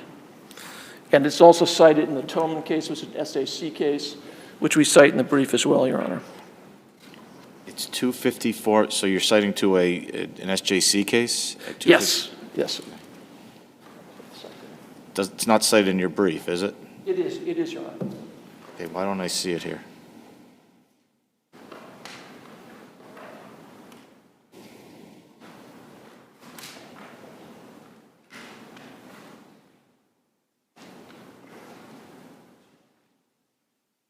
I don't see it in your table. And Your Honor, we'll get that too, but it may be in the context of one of the motions that was filed below, but there is an SJC case directly on point that cites the regulations and disciplines a broker for engaging in brokerage services through a limited liability If it's company. 254 Mass, I don't know if that's a regulation that would still be in existence, but in any event. Okay. But independent of that, Your Honor, the facts here are there was no agreement with a joint venture, and it doesn't get around the statute of frauds issue.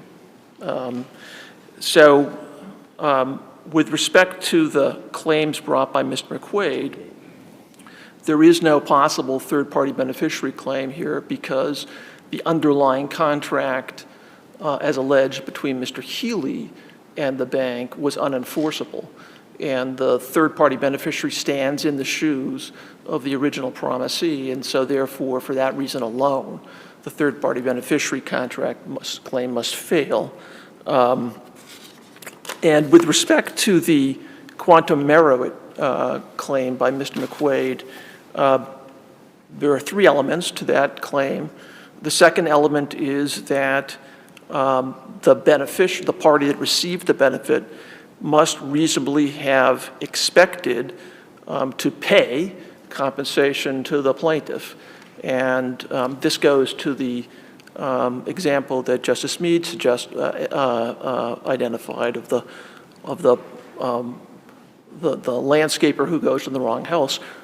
The owner of the home doesn't reasonably expect that someone appearing randomly at their home is going to be paid. Here, there's no evidence that East Boston Savings Bank had any expectation that Mr. McQuaid was performing services for its benefit. There was some indication that Mr. McQuaid was maybe representing Mr. Barbagallo, maybe representing Norchamp, but no indication that Mr. McQuaid was performing services on behalf of the bank.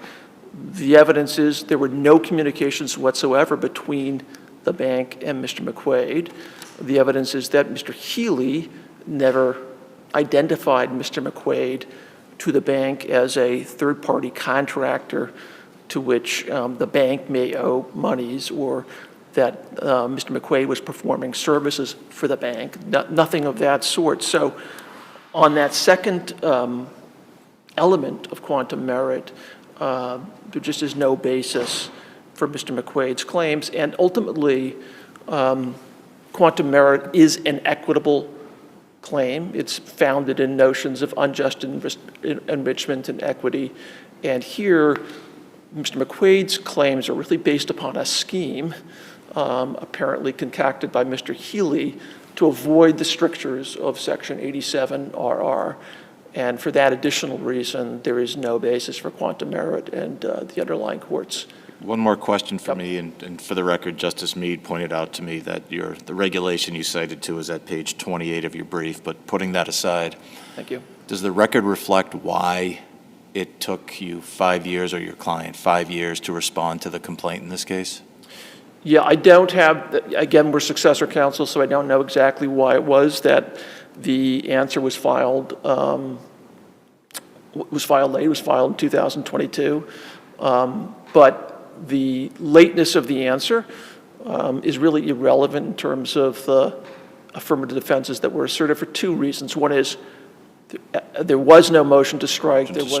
But independent of that, and we've cited the law, even if a affirmative defense is not cited in an answer, it may be raised on summary judgment if the undisputed facts presented suggest that that affirmative defense has merit and is in play. In that context, so let's assume, for example, there was an affirmative defense pled, complaints filed in 2018, answer and affirmative defenses are pled in 2019, and in 2025, for the first time, an affirmative defense is pled and referenced and argued in a summary judgment motion.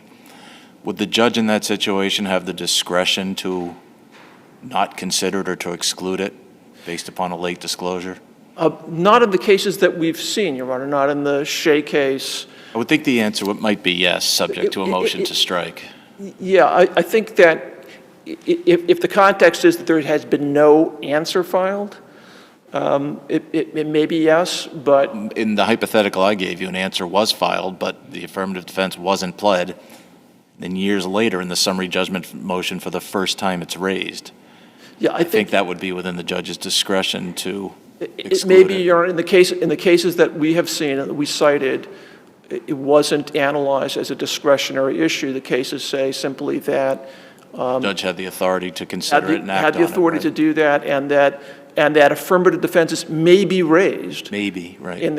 Okay, may be raised in the context of summary judgment. But, of course, here we have an answer that was unfiled that had that defense, and so I don't think it's really an issue in any event. So, unless there are other questions, I will rest on it. Just briefly, on the 87RR, they claim that they're exempted out of the QQ because he's an auctioneer. Why isn't that right? Because as Judge Feeney indicated in the other case, the Norchamp litigation, that statute exempts auctioneers acting as auctioneers. That's the language of the statute. And here, on the undisputed facts, Mr. Healy was not acting as an auctioneer. He was attempting to act as a broker and attempting to get around 87RR, as he says, by hiring Mr. McQuaid to be his, quote, broker of record, end quote. Were both Healy and McQuaid plaintiffs in the Norchamp litigation? Just Mr. Healy was. Right, okay. I think there was a motion to add Mr. McQuaid that may have been denied. And so for that reason, Your Honor, the 87QQ does not apply here and is not intended to apply here. This is. But the 87QQ doesn't have such clear language that you just suggested. It does have the acting as. Acting in the capacity as? What it says is, Perhaps I. Section RR, quote, shall not apply to a person acting as a licensed auctioneer. Right. So it's the acting word Right. that we would rely on and the Judge Feeney But relied on. you just added in the capacity. Oh, I'm sorry. Yeah, no, Okay. it is acting as a licensed auctioneer. I don't think there's a functional difference between that and in a capacity as, but. Okay. Thank you. Thank you. Thank you both. We'll take it under advisement. With that, I'd like to thank our court staff, my panel, our law clerks, our court officers, the clerk's office, our excellent timekeeper, and we'll stand in recess.